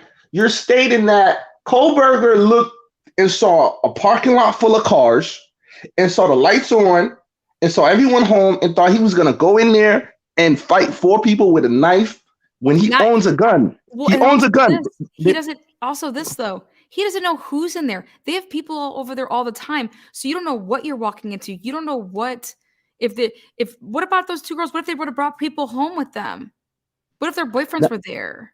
Because they would just walk over. You know what I mean? Like, you have no idea who's in that house unless you have inside knowledge. Okay, now we could say that Kohlberger is a weird guy, but listen, he was going to school. I mean, he wasn't stupid. Like, these students that he was grading, they didn't say that, oh, this guy was a nutcase. So he would have some common sense to say, oh, there's a room full of people, there's a house full of people. That's the time for me to go in there and fight 4 people with a knife. Like, what the hell? He doesn't even know where the rooms are at. The narrative don't make sense. The narrative don't make sense. This. You got 2 people in that house that are sleeping in bedrooms by themselves. You don't fuck with them. You go into the 2 rooms that have 2 people in them. I'm gonna take on 2 people, and no one's gonna he was able to overcome what I believe is Xana and Ethan both awake. So how does that, what? Let me end with this.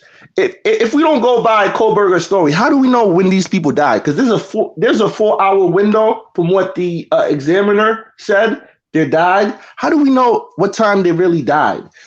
How do we know? Okay, Dylan didn't call the cops for 8 hours, right? How do we know what time how do we know what time they died? How do we know? No. You're right. Yeah. They're placing it in such a small window, which is the time of crime anyways, from 4 to 4:25. Well, we know that he doesn't even get there, so you even have to go smaller because of the car not even being there yet, which you think is coming there with Kohlberger in it. So it's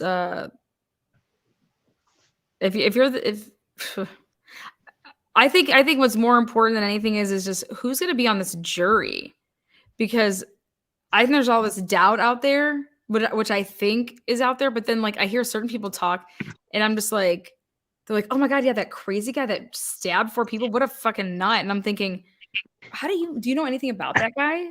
But when I hear people talk like that, it really like bothers me because I'm like, you don't even know what you're talking about. Mm-hmm. Would you watch us? Like, what were you watching to get this information? Like, he's a lot of people would be proud of their kid. They're in, they have a master's and they're going to PhD school. And now all of a sudden my kid's a animal who just stabbed 4 kids and has no connection to them, just moved from Pennsylvania. Uh-huh.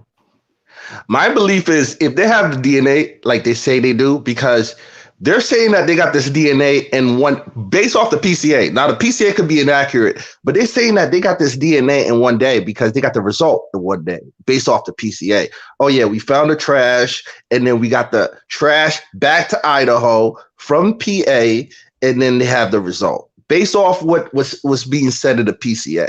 Yeah. Now, if they really have that DNA, my take is if they have that DNA and they really do have Kohlberger's DNA, I can't really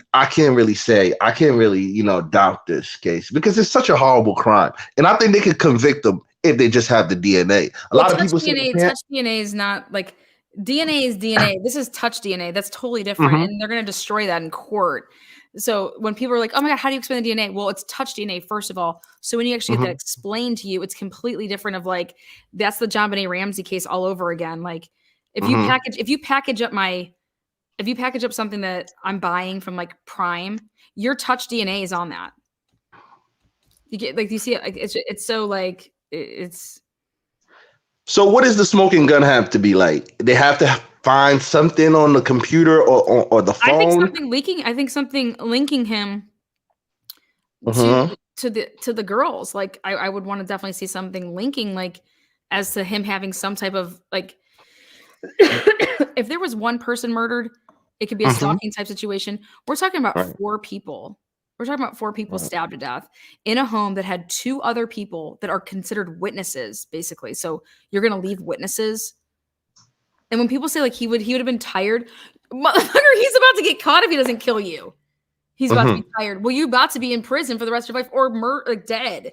You think he was too tired to do that? No way. It just took him only a couple of minutes, according to all of you guys. Now he's just dead tired. No, then he just drove all over. He's not dead tired. If you come across somebody when people say he was tired, he was too tired to kill Dylan, and I'm like, what? He's too tired. That's not why he didn't kill Dylan. He either didn't see her because she wasn't there. Okay. And if she saw him and he didn't see her, who the hell opens up a door? There's nothing to be afraid of. You thought you heard something which you thought was partying. So you would just you don't open up your door like this. You just open up your door and you'd be out there and you'd be like, can you guys shut the fuck up? You know what I mean? Like that's what you do at 4 o'clock in the morning. And if you thought you heard somebody crying, you would come out of your door and you'd be like, Xana, oh my God, are you okay? Like you would walk over to her room. Right. Her reaction. I don't know if they find her making calls because she called people over. Remember? Yeah, and I want to know if she got up. I want to know if she got up out of bed and if she was walking around with her phone. If she was walking around with her phone, then how are you going to sit here and use the same logic and be like, how did you make 263 steps? You didn't go over to any of the bodies? No, I was just making laps in my bedroom. The bathroom is right next to their bedroom. One thing that caught me off guard was the fact that they said that the friend that found Ethan. Love you, Mr. Lex. I got to go to the next one. Okay. Oh, yeah. All right. What's up, Andy Potts? You are live. Hey, baby girl. What's up? So give it to me. Okay, so I just want to clarify a couple things, just as a critically thinking person here, because I know everybody can get wrapped up. Okay, good. When it comes to Kohlberger, yes, we know this dude was not only a teacher's assistant, but he's also a PhD student. Between his course requirements as well as his teaching assistant requirements. Okay, keep talking. I'm here. Never mind any classes that he's in, any grading he's got to do, right? This guy's got his own office at WSU. I can mentally deduce, just logically, that they can account for him on campus at minimum 60 to 70 hours a week, right? Between course requirements, teacher's assistant requirements, anything else he has to do as far as grading papers, never mind midterms, finals, whatever the case may be. This dude is on campus like 70 hours a week. So I find it very hard to believe that he's just got all of this free time laying around for him to be stalking chicks, right? I have a hard time believing that he was stalking anybody. I just don't believe it. Amen. And I understand a lot of people can get wrapped up in it, but it's just a fact. If you're a PhD student and a teacher's assistant, and we're not talking like, for some art program, we're talking about for the goddamn criminology department at WSU. This guy is not, he's on campus more than anybody else, for God's sake. He's right up there with the professors. So, I have a hard time believing he's out just stalking people. And then he just goes to WSU and starts just like acting like a complete ass and is getting reprimanded. But at the same time, we're talking about someone who did not change any of his behaviors after the crime. He went to his physical. He went to his dentist appointment. He went to all of his classes. He didn't show up, cut up, bruised up, messed up, nothing. Right? Stabbing somebody like this, you know how messed up your hand would be? Well, that's kind of where I'm going with this. He would, I don't care who you are. Someone this inexperienced, right? As of right now, we have nothing that proves that this person has ever committed a crime in his life, much less 4 homicides. So I'm logically deducing that he probably has absolutely no experience in killing people, never mind 4 of them in 8 minutes. Okay? I have a very hard time believing it, unless this dude was getting some kind of like spec ops training behind the scenes. I have a hard time with this. He did not get in and get out in no 8 minutes flat, And a lot of people are like, this incel, he's this, he's that, and I'm like, can I also bring up a point that you guys think about this? He was allegedly driving around because he was seen at 3:30, 3:29 coming in.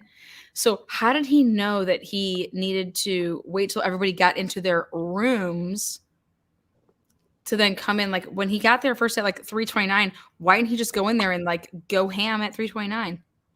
Right. Exactly. Why didn't he just go in there at 3:29? Right. And not even that, but how can anybody be telling the Gonzalez family that his... What's up, T-Rev? Go ahead, sorry. I have a hard time understanding how anybody from law enforcement would be telling Mr. G and the family, oh yeah, the perp's phone connected to the Wi-Fi router at the house. Well, you said that his phone was off. So what do you mean he connected to the router? According to law enforcement, he shut his phone off. Not on that day. Sure did. Not on that day. Right. So there's so many holes that just don't make any sense. And the only logical conclusion for me is that someone from the very beginning in law enforcement is lying. Whether they're lying because they just needed to come up with someone, and because, I've done a lot of digging, and it is what it is. The only reason this town exists and survives financially is because of the college. The college students are their bread and butter, period. So it's not a far off thought to think that maybe, just maybe, some people in law enforcement, along with members of the university, members of the Greek Council, are maybe all kind of like, hey, you know what? This shit can't get out. Okay? This shit can't get out. Find somebody and find them quick. 100%. And also it could be something that like, I'm still not sold that it was just one person. Absolutely not. In terms of like that, this could take down Greek life. if this comes out, if it has anything to do with Greek life. You know what I mean? Like this could take down Greek Yeah. life, so it can't be Well, like even like for Jack there, right? Everybody was so focused on Jack in the beginning in the grub truck video, and when I watched that video, I wasn't focused on Hoodie Guy. I was focused on the rest of the packs of vultures that seemed to show up and swarm around after the girls got there, and it's kind of crazy to me now that we know who's who. When you go back and you watch the video and then you watch it again and you realize who's who, you're like, wait a minute. Did any of these bitches talk to law enforcement and explain what they were doing at the grub truck and why they were talking to Kaylee and why they were swarming like gang stalkers? Because that's what it looks like to me. It looks to me like gang stalking. Straight up. I'll just be straight up honest about it. That's what it looks like to me. Because I know who they are. Yeah, well, it also looks to me like, how do you ever come out and law enforcement says that, hey, this is an isolated targeted attack? What? Well, then where's your dude at? Where's your people at? And then when we find out that it's Brian Kohlberger, everyone's like, oh my God, who is this, this incel? This, like, so was everybody really safe if it is and was Brian Kohlberger? And then now that they have him in cuffs, so why can't stuff come out? Because, wait, let me get this straight. Oh, wait. It's imminent danger if stuff was to come out. And then you're talking about now we have confidential informants.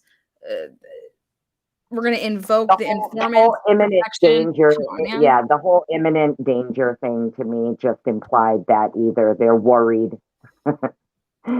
They're worried about what other people are going to do if certain information gets out, and they're worried it's going. I mean, logically, well, who would they be implying? If the guy that supposedly did it is already, cuffed up and behind bars, what's the imminent danger? What's the imminent threat? There isn't one. No, or there is. And the one that there is still active on campus.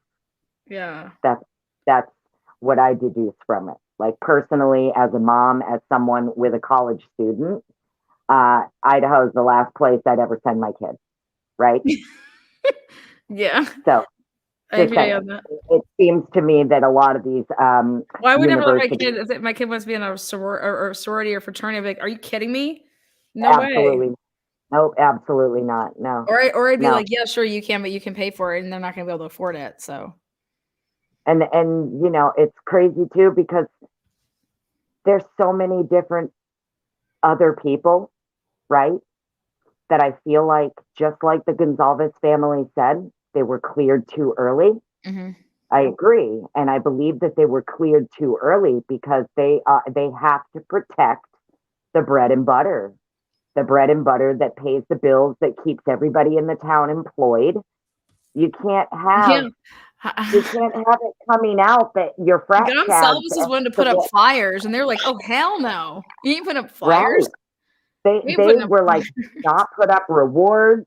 We don't want you asking for information." It's like they didn't even want the information. It's like, no, shush, keep your fucking tips to yourself. We don't want it. It's so sketchy. I'm just excited that I'm going because I know that. Do you think they're actually going to let it be public, though? It's 100% really think public. Let the trial be public? 100%. Yes, I do. It's 100%. I feel like already called. It's 100% public. And that's important. But guess what? It can be public. But if the media that's there wants to only do one-sided stories, then we're only going to hear that. So for me, at least, me being there, I feel like they're only going to let in select people who are going to. Not what, no, they can't. They can't. It's a public. You get in line. So right. It's just how it goes. Well, good. I hope they do. That's 100% how it has to go. Like you can't just that's not how it works. It's a public. I was really hoping they weren't gonna, try and shut that shit down and be like. That's why I keep telling everybody I'm tailgating. I'm gonna get in. Good. We'll be live outside. I'm very interested to hear how they're going to explain themselves. If it's Brian, it's Brian, but you're gonna do it the right way. And I noticed too, even people in the chat, when it comes to the sororities, right, fraternities. So each house, each sorority, each frat, they all have their own rules. Not every frat, not every sorority has it in their rules and guidelines that you call your chapter president first. However, a lot of them do. And, it's not a secret. It's in their guidelines and policies that upon a death, you do not call 911. You are to call your chapter president first. Isn't The that chapter crazy? it should be illegal. It should be illegal because, as far as I'm concerned, if you have to call your chapter president first, who then has to call your VP of marketing, and then they have to come to the scene and delegate who's going to do what and who's going to call who. At that point, we now have, because we know multiple people were summoned to the scene, we know how the rules and the guidelines work. That just tells me that someone at some point decided they were going to intentionally contaminate the crime scene, which to me should be illegal. And every single person that entered that house and touched anything, removed anything, tampered with anything, every single one of them should be charged. I don't, to me, if that was you or I, if me or you, we'd be the first people like being like, all right, sit down, we gotta talk about this. That's what I'm saying. You stumbled into a quadruple homicide and you start tampering with evidence and you're like, oh, but my chapter president told me to. Like, are you shitting me? Think about the body cams. Think about the body cams we released. And they were talking about, do you want us to go? We'll just go tell the Greek, and they'll have to deal with the Greek council, and that's going to be way worse for them. Like, the cops were saying that shit. And I'm like, oh my God. And another thing about these fucking cops, too, I don't care, I'll say it, right? In these body cams, right? You got cops talking back and forth to each other about, oh, well, if they don't answer the door, I got her phone number, I'll call her. And then you've got another cop talking about, oh, interesting, there's no entrance to the back deck. Like, are you all right, bro? Why are you being creepers and why do you have their personal phone number? Why do you have the personal phone number of the victims? I can place these cops at that house more than I can place Koberger with their own body cams and shit. Yeah, I mean, if you guys go back and watch those body cams, the guy is like, there's no like ladder over here. You can't even get up over here. Like, look at it. You can't get down from there. You can't get up from there. Yes, he's commenting on how interesting it is that there's no access to the third floor balcony. Like, what the fuck is wrong with you, bro? Why is that interesting? Yeah. Are you all right? Me? Oh yeah, I'm good. I'm just listening. I was doing something. No, I'm talking about these cops. Oh. Right? I was like, yeah, girl, I'm fine. Why would that? I'm a parent of a daughter of a kid who's the same age. Okay. So I'm looking at it going, if this was my kid, and then I'm hearing people talking like this, and I'm seeing things like that, and why do these cops have my daughter's phone number? The fuck are you talking about? No, I don't, I don't even know how the G family has held out as long as they have, because honestly, I would have just been blasting. I saw them in a couple of those interviews, like they were super pissed. And they have every right to be pissed. But then they're like, well, we just weren't telling you. It just felt a huge disconnect. Like, I just something that there's honesty lacking. There's just honesty lacking. Well, I love you, girl. I'm gonna go on here to Bridget here. Well, keep thanks rocking for having it. me. Have a great night. You're always spot on and factual, and I try to stick with the facts. I got my own theories, but we do know that this dude, as far as I'm concerned, Koberger, he can be accounted for like 70, 80 hours a week on his campus and in his office. So I mean, they're working with a very small amount of time, a small window that this dude, I'm sorry. I don't think he had the time personally, but who knows, right? Yeah. I mean, I just think it's funny how they say, oh, he was peeing off of a tower. That means he was at the king house. I'm like, what the fuck? Everybody in the town pinged off the fucking tower. Exactly. The only one they got. Exactly. So, all right, girl. We'll be in touch though. Keep it rocking. Have a good night. All right, you too, Annie. Love you, girl. You're great, great, great, great. I mean, talk about just great callers tonight. I just have to say, the smartest people I know. What's up, Bridget? Let's go. I just said, What's put up, me in, B? coach. Cheers. I'm ready to play because I want to know more about. I love when you use the sports references. By the way, it's Just gotta so throw much those out easier there. to understand. And the I got only question. neurodiversity up next too, so I don't want them to think that I just actually realized that I may have cut them for you, but go ahead, love. Oh man. Oh, I'm so sorry. No, you're Okay, I'll good. keep it to 3 minutes. I want to No, you're know good. who are the actors paying the refs? Who has money enough to pay the refs? Who has influence enough to pay the refs? Who knows them? Why would they want to? It's interesting. I think in this type of a situation, it's kind of like, have you ever seen the hell was that show? Oh, it'll come to me. The one where there's a girl's body that's in the trunk of the car, and her aunt ends up getting in the car and driving the car into the water. I think it's The Missing. Is it The Missing?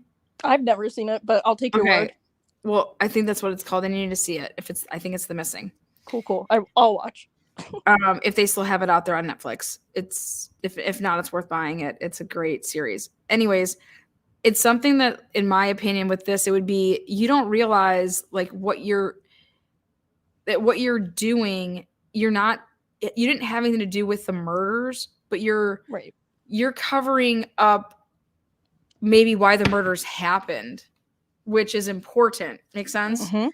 So that's kind of what I could see is happening, is if you're, hey, we have all this shit in here, or, oh my God, they're going to ask it, like, what am I supposed to do with all this stuff? The cops are going to come and they're going to take this, or, so it's somebody in my opinion that did something that I'm not even thinking about that. I'm just not trying to get in trouble. So I did something to make sure that, because that's the only thing I was thinking about.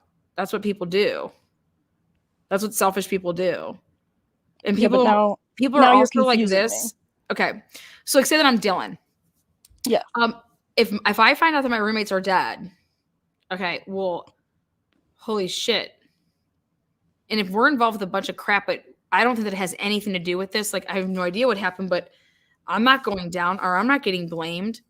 So I'm going to do whatever to like protect myself. So I just get rid of a bunch of drugs, let's say if they're at the house. And I'm not saying that any of this is true.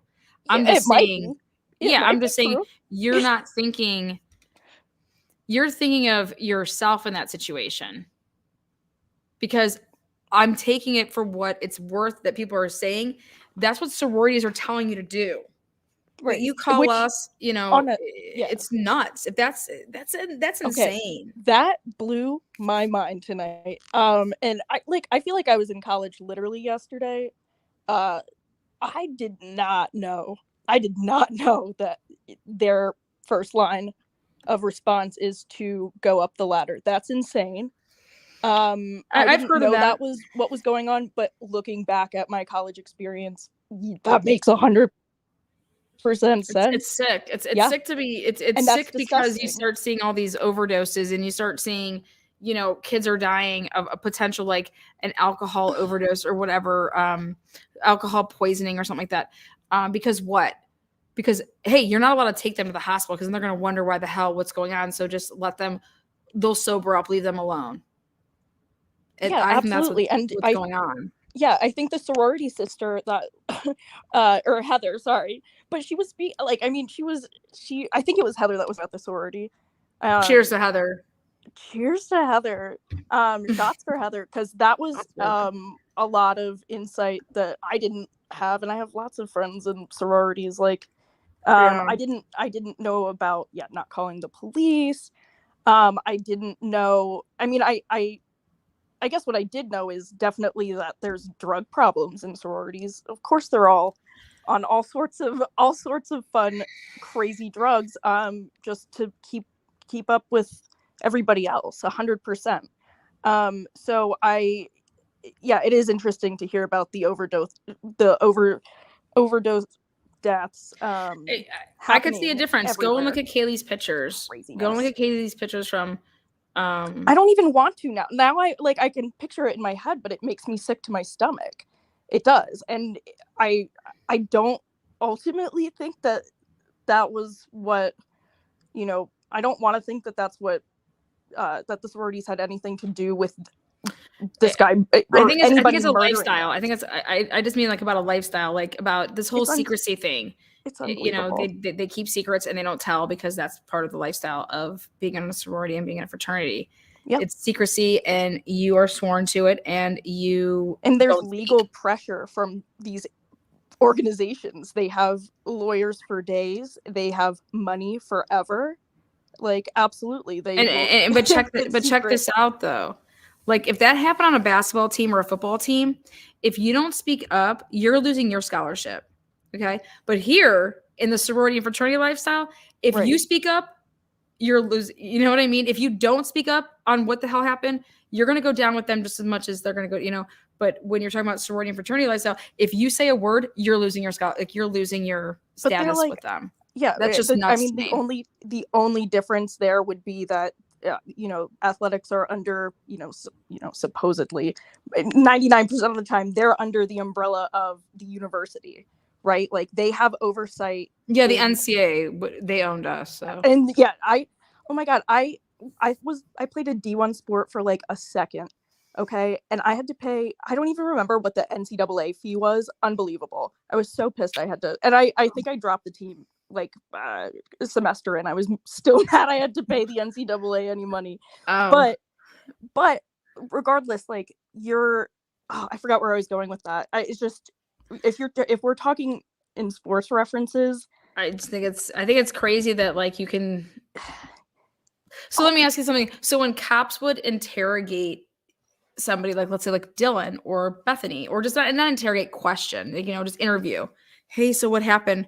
Right. I can't say anything because I'm sworn to my oath that I took with my sorority. No. I mean, no, you don't think that they said that? I mean, I don't know because I wasn't in a sorority, so I don't know, like, when you do tell chain of command, what are they telling you? Right? So I think it's going to be interesting. I think it's going to be very interesting. It's unfortunate because, I mean, it's not unfortunate. It's very fortunate. This is all going to have to come out in court, whether or not, like the prosecution is going to bring that up. I don't know. But I hope the defense does, because that's insane. Hell yeah, she's going to. I hope so. Oh my god, I hope ham. So. Because, like, I mean, this is craziness. I was actually just watching. I didn't even know it was a series. I was gonna go cancel my Hulu account today. So sad. I was gonna go cancel my Hulu account, and I watched the Death in the Dorms series. And it's all these. Now it makes sense. This is why they never contacted the Gonsalveses. What do you mean? I always wondered why the roommates never reached out to them to say, like, if my roommate was murdered, first of all, like, I was very close to my roommates, like, close to this day. If my roommate was murdered, I'm talking to their family. I'm going to their funeral. We didn't, no. So nothing of that nature happened. But they didn't go to the celebration of life for Maddie or Kaylee. No. They've never talked to the family on any level to give them any type of, like, So what? So are you inferring that they didn't talk because they're sworn to secrecy? Yeah, that's what I think. Under think. sisterhood? Yeah, definitely. Oh, I'm sure that there are lots of people keeping those two girls, like multiple parties are keeping those two girls silent. How you could never, like, I am so like, I would be like hugging and crying, but then also, like, don't you think, like, I also would be like, if I'm a parent, I would be like, do we know that though? Yeah, I do. I would be like wanting to talk to them, like, oh my god, what happened? Like, first of all, I would be like, oh my god, are you okay? Like, oh my god, what has happened? Like, right? I still want to know why those I girls just can't believe that the sorority. I can't believe that all those parents weren't ever together and all talking and being like, oh my god, like, what has happened? Usually parents would, like, rally around each other and together. I don't think that's happened. And in fact, I feel like, now I don't know if it's because of the leadership of the department of this investigation was keeping people, nobody needs to talk to each other type of thing. But we're talking about parents grieving and wanting to know, especially when law enforcement's coming out and saying we don't have a suspect, we don't know anything. You owe at least. No, I would agree. just, I would be like Mr. Gonzalez. I would be like, you know, wanting to like say like, oh, I would want to. You would think that would come, you would come know. together on that, and that, you know, if you can look Steve Gonzalez in the eyes, Dylan, Bethany, and not want to just tell him what you know, then you have something to hide. Because he is like, everyone feels for him. Everyone rallied behind this case after he, you know, really went out on a limb on national media, you know, like put his family under scrutiny. And for what? Because like he wants people to start asking questions. Like, and if those girls, you know, like, I do think if they had the chance to talk to him, they would probably want to just plead with him and say whatever, unless I also don't. I also just think that, just to be human, I don't think that the Gonzalez's would have attacked like Bethany and Dylan to be like, "Oh my God, tell us what you know." "Oh my God, tell us what you know," type of thing. Like, I'm just surprised that they went out and got tattoos, for fuck's sake, dude. They went out and got tattoos. Don't you go to their funeral? I don't like. If you don't want to go to the stupid thing, it wasn't stupid. That's the wrong word. I know. If you don't want to go to the public, you know, candlelit vigil because people are good, but to go to their private, you know, I couldn't imagine not going to my roommate's funeral. You know what's interesting too is it's something I haven't looked into. So like, I'm really genuinely asking out of curiosity. The pastor that spoke for Bethany and Dylan when they had the vigil on campus, and that's like the only known statements we have from those girls, right? Like, who's the pastor that was it just like whoever was like on staff there? Did the pastor speak directly with these girls? He kind of spoke in that, I took it that way. I don't know, yeah, because we haven't heard anything. I mean, Quinn Kelly has plenty to say every day, all day on Twitter, all day. He'll answer any question you tweet at him. He doesn't give a fuck. Oh my God, he could care less. You could literally DM him. He would DM you within the next 5 minutes. He is so tuned in. And I love, he's just always tweeting about basketball. For what? Like, what are you tweeting? Is that therapeutic for you? Like, you're answering all these, like, hey, anyway, like, the people are hating on my him? mind. He's probably over there just like, it has nothing to do with me. And that is what he's saying, right? That he's is like, he's like probably saying like, I don't even know these people. Yeah, no, he's probably like the girl I was hitting it, like she was their roommate. Twitter is funny. No, his Twitter is like, it's probably what he's thinking. Right. But like, we hear nothing from Bethany.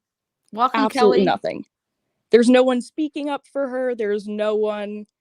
And I also like, again, now I feel like I'm diving into conspiracy, but like Brian's family in Nevada. I just couldn't imagine my parents not like showing up for the other kids.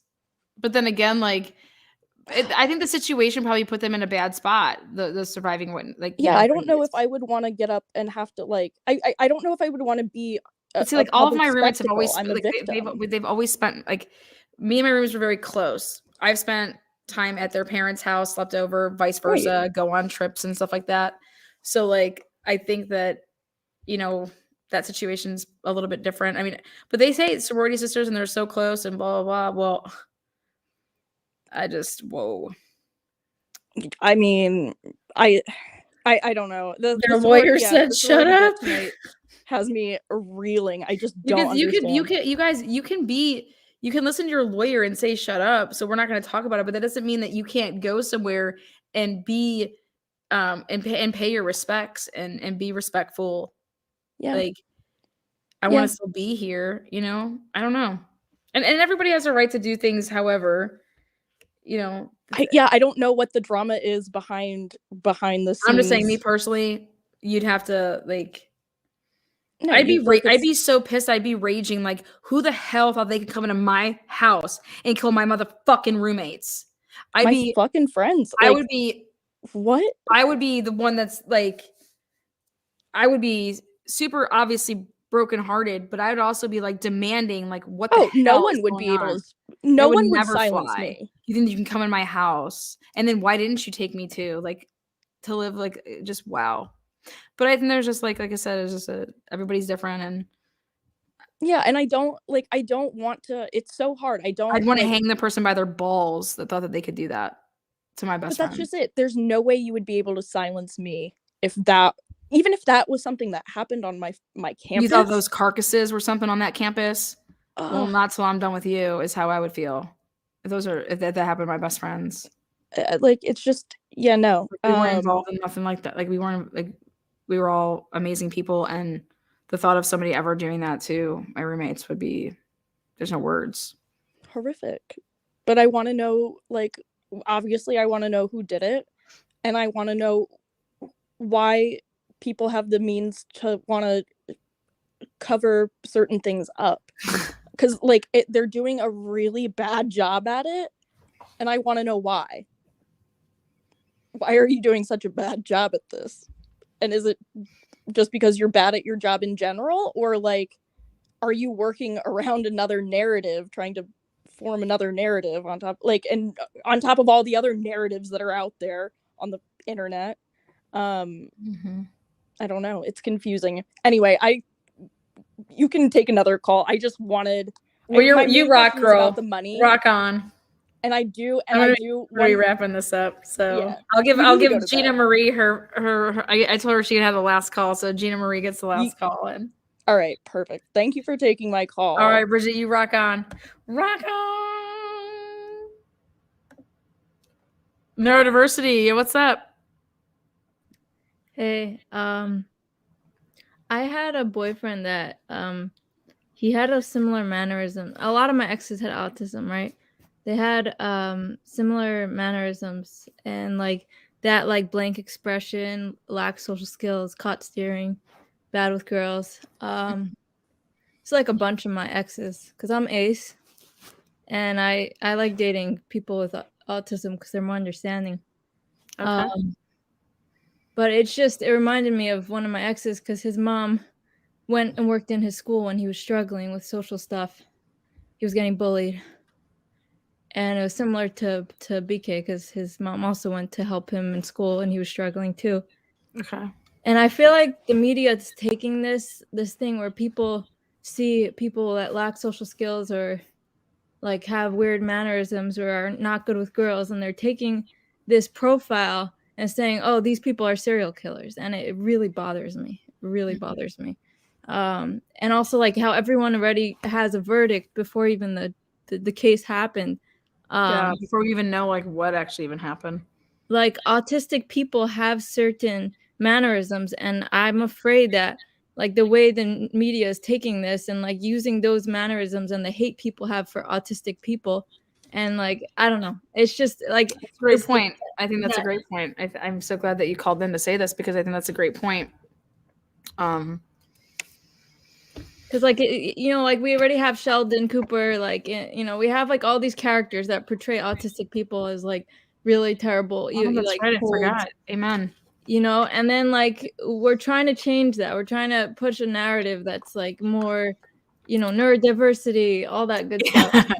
And like differences are okay, but now it's like and we thought the electric shock therapy is gone, and we thought, I mean, it's still there in some states, but like we thought like I don't know. And then the anti-vax community goes again, after autistic people. And then now we have the media like pulling these traits out of Brian to show that he's a serial killer, which like pushes us back so many years of work that we've been trying to push autistic, these like, lack of social skills, just being different. Like, I don't know. It's just like everyone's just not fitting the societal norm. Yeah, everyone's innate hate for the different people, for people that are different, that people, they want to electrocute us, but now it's just been bugging me. I know it bugs me. It bugs me too. It bugs me too, because we like legit don't know anything about this guy, like nothing. And there's Like all of my and I grew up, I was clear. raised that you just, why are you judging somebody that you don't know? You don't know anything about them. You judge somebody once they do something to you and things like that. But I think that's just so unfortunate common. that people don't see, like, Yeah. there's more people that are the opposite of that. Like, we know nothing of, what do we know about Brian Kohlberger? He goes to WSU. He went to a couple of schools in Pennsylvania. He's got bushy eyebrows. He's 185, 6 foot. He could have possibly, we don't even know if he was ever like with the whole drug thing. We know that he allegedly had a post on Reddit for his criminology. It's just putting a target on the backs of people that have those mannerisms, because that's what the media is using to bring their verdict. Like, literally, he acts like a serial killer. He has cold stare. He has lack of social skills. They're getting one-way stories from his friends. We're not hearing his side of the story. Nothing from him. It's like a one-way verdict. Yep. It's so dangerous. And the mainstream media is pushing it. And that's just disgusting to me. Yeah. And this case is making me question my whole career, my whole life's. I was going to go into law enforcement, and now I'm questioning everything. But yeah. Anyway. Well, I mean, maybe law enforcement needs somebody like you to reinforce, like, and to remind people that maybe you could be the difference of that happening. So yeah, I'm working on a paper right now about how to change training in law enforcement to be more about intuition and gut, and less about robotic protocols, more like in the moment. Also, that will improve how they deal with mental health, and it'll also improve how they deal with, in general, every crisis. But it's the corruption is so deep that I don't know. Yeah. Don't give up on on wanting to be in law enforcement, because honestly, if you think about it, the only way that something is going to change it takes people to change it, and it would be someone like you to change something like that. Yeah, they already pushed me out. I worked in a prison. They pushed me out. Oh, they don't want me around. But I'm not going to give up, because I want to change. I want to change systems. I have systematic change in mind. Okay. Not just the system, but anyway. Thanks for listening. No, thank you so much. And sorry that I think you were before Bridget, so I apologize about that. But thank you so much for calling in. I think that, I mean, I know that everybody out here is loving you. So I think you bring up a great point. And you got me rooting for you to keep on doing what you love, girl. All right. Thank you. Thank you so much. And thank you for being here. Yep. No problem. Okay. Bye. Yes. Amazing caller. I think she's right. I think she's spot on. But too bad it's all about money for people. What is up? Last call of the night. Hi. You're my last call. Last call for alcohol. Last call for truth and transparency. Oh God, Gina, what do you got for me? Just score it away. I don't know. What are we talking about? What do you want to talk about? I gave my theory like 5,000 times. So. Oh God. No one wants okay. to hear my Here. This is my first theory. question. This is my first question for you. You go. Do you think that he made a identify a person of interest? Based on details at the scene, we believe this was an isolated, targeted attack on our victims.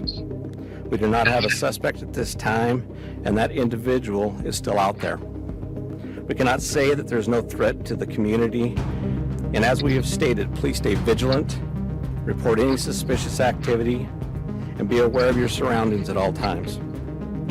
What we don't know, the identity and location of the suspect, the location of the knife, or any clothing that he was wearing. Do you think that he Well, I don't believe it was Brian, so there you have it, folks. Gina dropping the ones and twos. Boom, boom. Yeah. It is not Brian. I'm all on the, cartel. Stuff like that. Gina, do you like cats? I don't like cats. But yeah, I'm on the crooked cop theory, and the army guys and the FBI were watching the cartel and the crooked cops. like Brent and Brent isn't dead, and Payne and his brother and all the army guys were doing the special ops. If you think, I'm going to answer this question. G, if you think somebody's trying to set you up, they pull you over twice in Indiana, back to back for a 10-minute period. So if you were involved with something and you thought that people were trying to get your DNA so that they could blame you for something or put it somewhere, then absolutely you would wear gloves. So it's a catch-22 with me with that, because they were being so sneaky about it. Like, and if he knows something, he knows what was up, absolutely he's gonna, like, he's like, oh my God, they're coming for me. Like, oh my God, you know, I'm just saying, if he was there Why and else would engaged in his something, father bring it up twice before it was even like a thing? It was like happening at the same time they were driving. yeah, within 10 minutes apart for tailgating. And his father brought it I've up never been pulled over twice. for that. And like Jay was saying how it wasn't that he wasn't dead, and when we listened to that call, the SWAT call, fucking weird. Like, that call was just weird, and how all the FBI people were there already. Like, you're the one that got me started to think about it, and that changed my whole theory about how they were already there watching the cartel and the police. Oh yeah, I mean the FBI, the DEA, I never realized I did a lot of research on the whole pipeline from Mexico to Canada and was like, holy shit, Idaho, whoa. And I've never been to Idaho. Shit, never thought I'd be to Idaho. Now I'm going to Idaho. I've never had a reason to go to Idaho. I'm meeting you there. I'm a beach person. I'm just a. I didn't even know where Idaho was. All I knew is they have potatoes. All I heard was that you go to Idaho on vacation and you come back on probation. So and I'm gonna be like, yeah, no, not me. But they I'm just gonna hang out with Nancy Grace and call it a week. You gonna sit at her white table? No, she could sit at my table though. My table's gonna be way better, more fun. But I think the only way I could connect. Daisy says you'll love Idaho. I'm going to. I mean, I hope. I'm gonna have to be there for like 10 days. The only way I could connect Brian with it, I think, is like how he so like wants to, like, he definitely, I think, got the internship, and maybe he was like trying to like prove how like he could figure it out, and maybe was like investigating it and fucking walked in. All I know is if I don't get invited to one of the frat or sorority parties, I'm gonna be piced. Just walk in. Yo, who brought the White Claw? You know I did. Here you go, guys. Here's our White Claw. Leave me alone. I just want to check it out. Yo. I'm sure the sorority girls would love you. Yeah. I'm just gonna come in there and be like, what's up? Here's the White Claw. Let me check out the place. Definitely. Yeah. No, I plan on feeding the sororities and fraternities if they come out to support. I want them to support for justice. Tailgating for truth. That's my motto going there, is tailgating for truth, because if it's Brian Kohlberger, it's Brian Kohlberger. If it's Brian Kohlberger and other people, if it's not him and it's other people, if I lived there, I'd want to feel safe, and I want the truth, and I'd want to advocate for my friends. Yeah. To see that they got that. So you should do, like, they love like the drinking games. You should do like the drinking game Olympics around your tent. They love that shit. All my friends are like in their 20s. That's what they all do. Drinking game Olympics, and you award them with shit. All for. You know, I thought about like I could just do like hamburgers and hot dogs and stuff, but that's probably not like good for sorority chicks. So, yeah, they're all on. Would I have to get like some sushi or something? You might end up giving them food poisoning in the summer heat. Yeah. I own a trivia company, so I was gonna do like a Battle of the Sexes night, the one night at the Corner Club if they would let me rent it out and do trivia there, like the sororities versus the fraternities and like a Battle of the Sexes to raise money for, something, even if it's just like, I don't know, if they Fight need. for a family. Well, I guess it could be for that, but I was even thinking something for, like, I don't know. That place is, if they're gonna do like a memorial for like a dog park or something with the house, if they wreck it once the trial's over, to have like a, I don't know. I would Oh, just. you're not going for the preliminary. You're going for the trial. No, I'm going for the preliminary. I'm gonna do both, but I'm saying that to raise money to put it towards something good.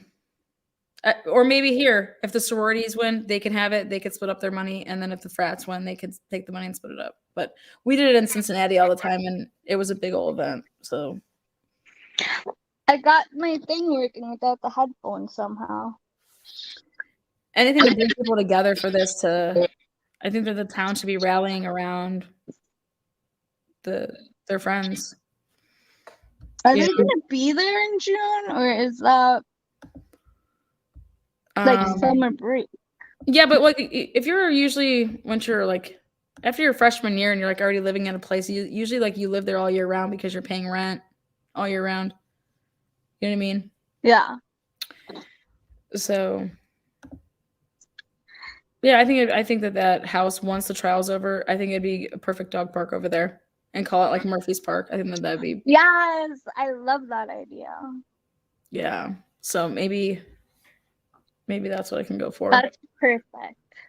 Perfect. But well, Gina, you just keep on keeping on, girl. I'm exhausted. I gotta go to bed. Aww. I got shit I gotta do still. I gotta finish up some stuff, and I want to be to bed before 3 a.m. tonight. I'm tired. Well, what should I DoorDash myself? A steak. Let's see what options we have at this hour. Again, a shout out to all the callers. You guys were great. I really enjoyed that last caller.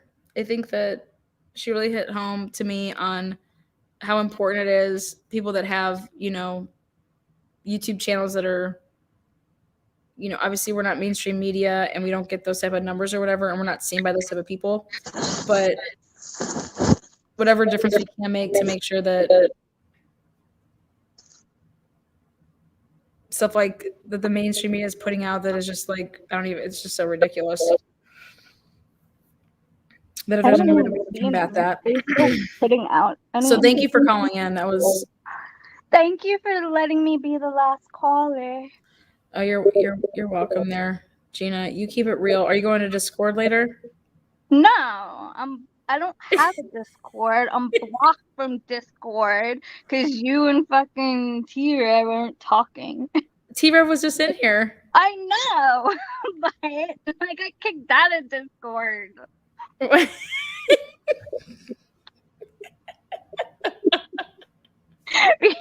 I stuck up for you, and now you two are fucking talking, and I'm bad. I'm not talking. I'm nice to everybody. All I said was that the mods needed to pick it up a little bit and not let shit go on in their Discord for it. It has nothing to do with T-Rev. How can he control what's going on? You know what I mean? He's live. Send him a link. You two let's get on. Let's all make up. That's what I'm saying. People are like, all I said was just about a comment. Drop him a link and tell him to get on here. You went on his channel. He's on here. Now, can we all sort this shit out so I can get back on Discord? All right. Bye, Gina. I'm just kidding, Gina. All right, Gina. Have a great one. I'm just kidding, Gina. I'm banned from Discord because you said. Now she's banned up. Now she's banned up to the transparency. Just kidding, Gina. All right, girl. This is my way out. I'm exhausted. You guys are great. Thank you again to all the callers. Thank you for the mods, the members, the subs. You guys are honestly awesome here. It's a great little great little, group. So thank you. And until next time, on your way out, make yourself known. Thumbs up, thumbs down. And thanks for calling in.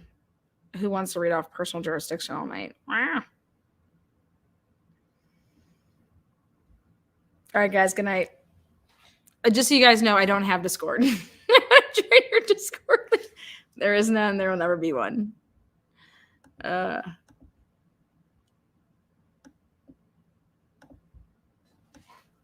Deuces.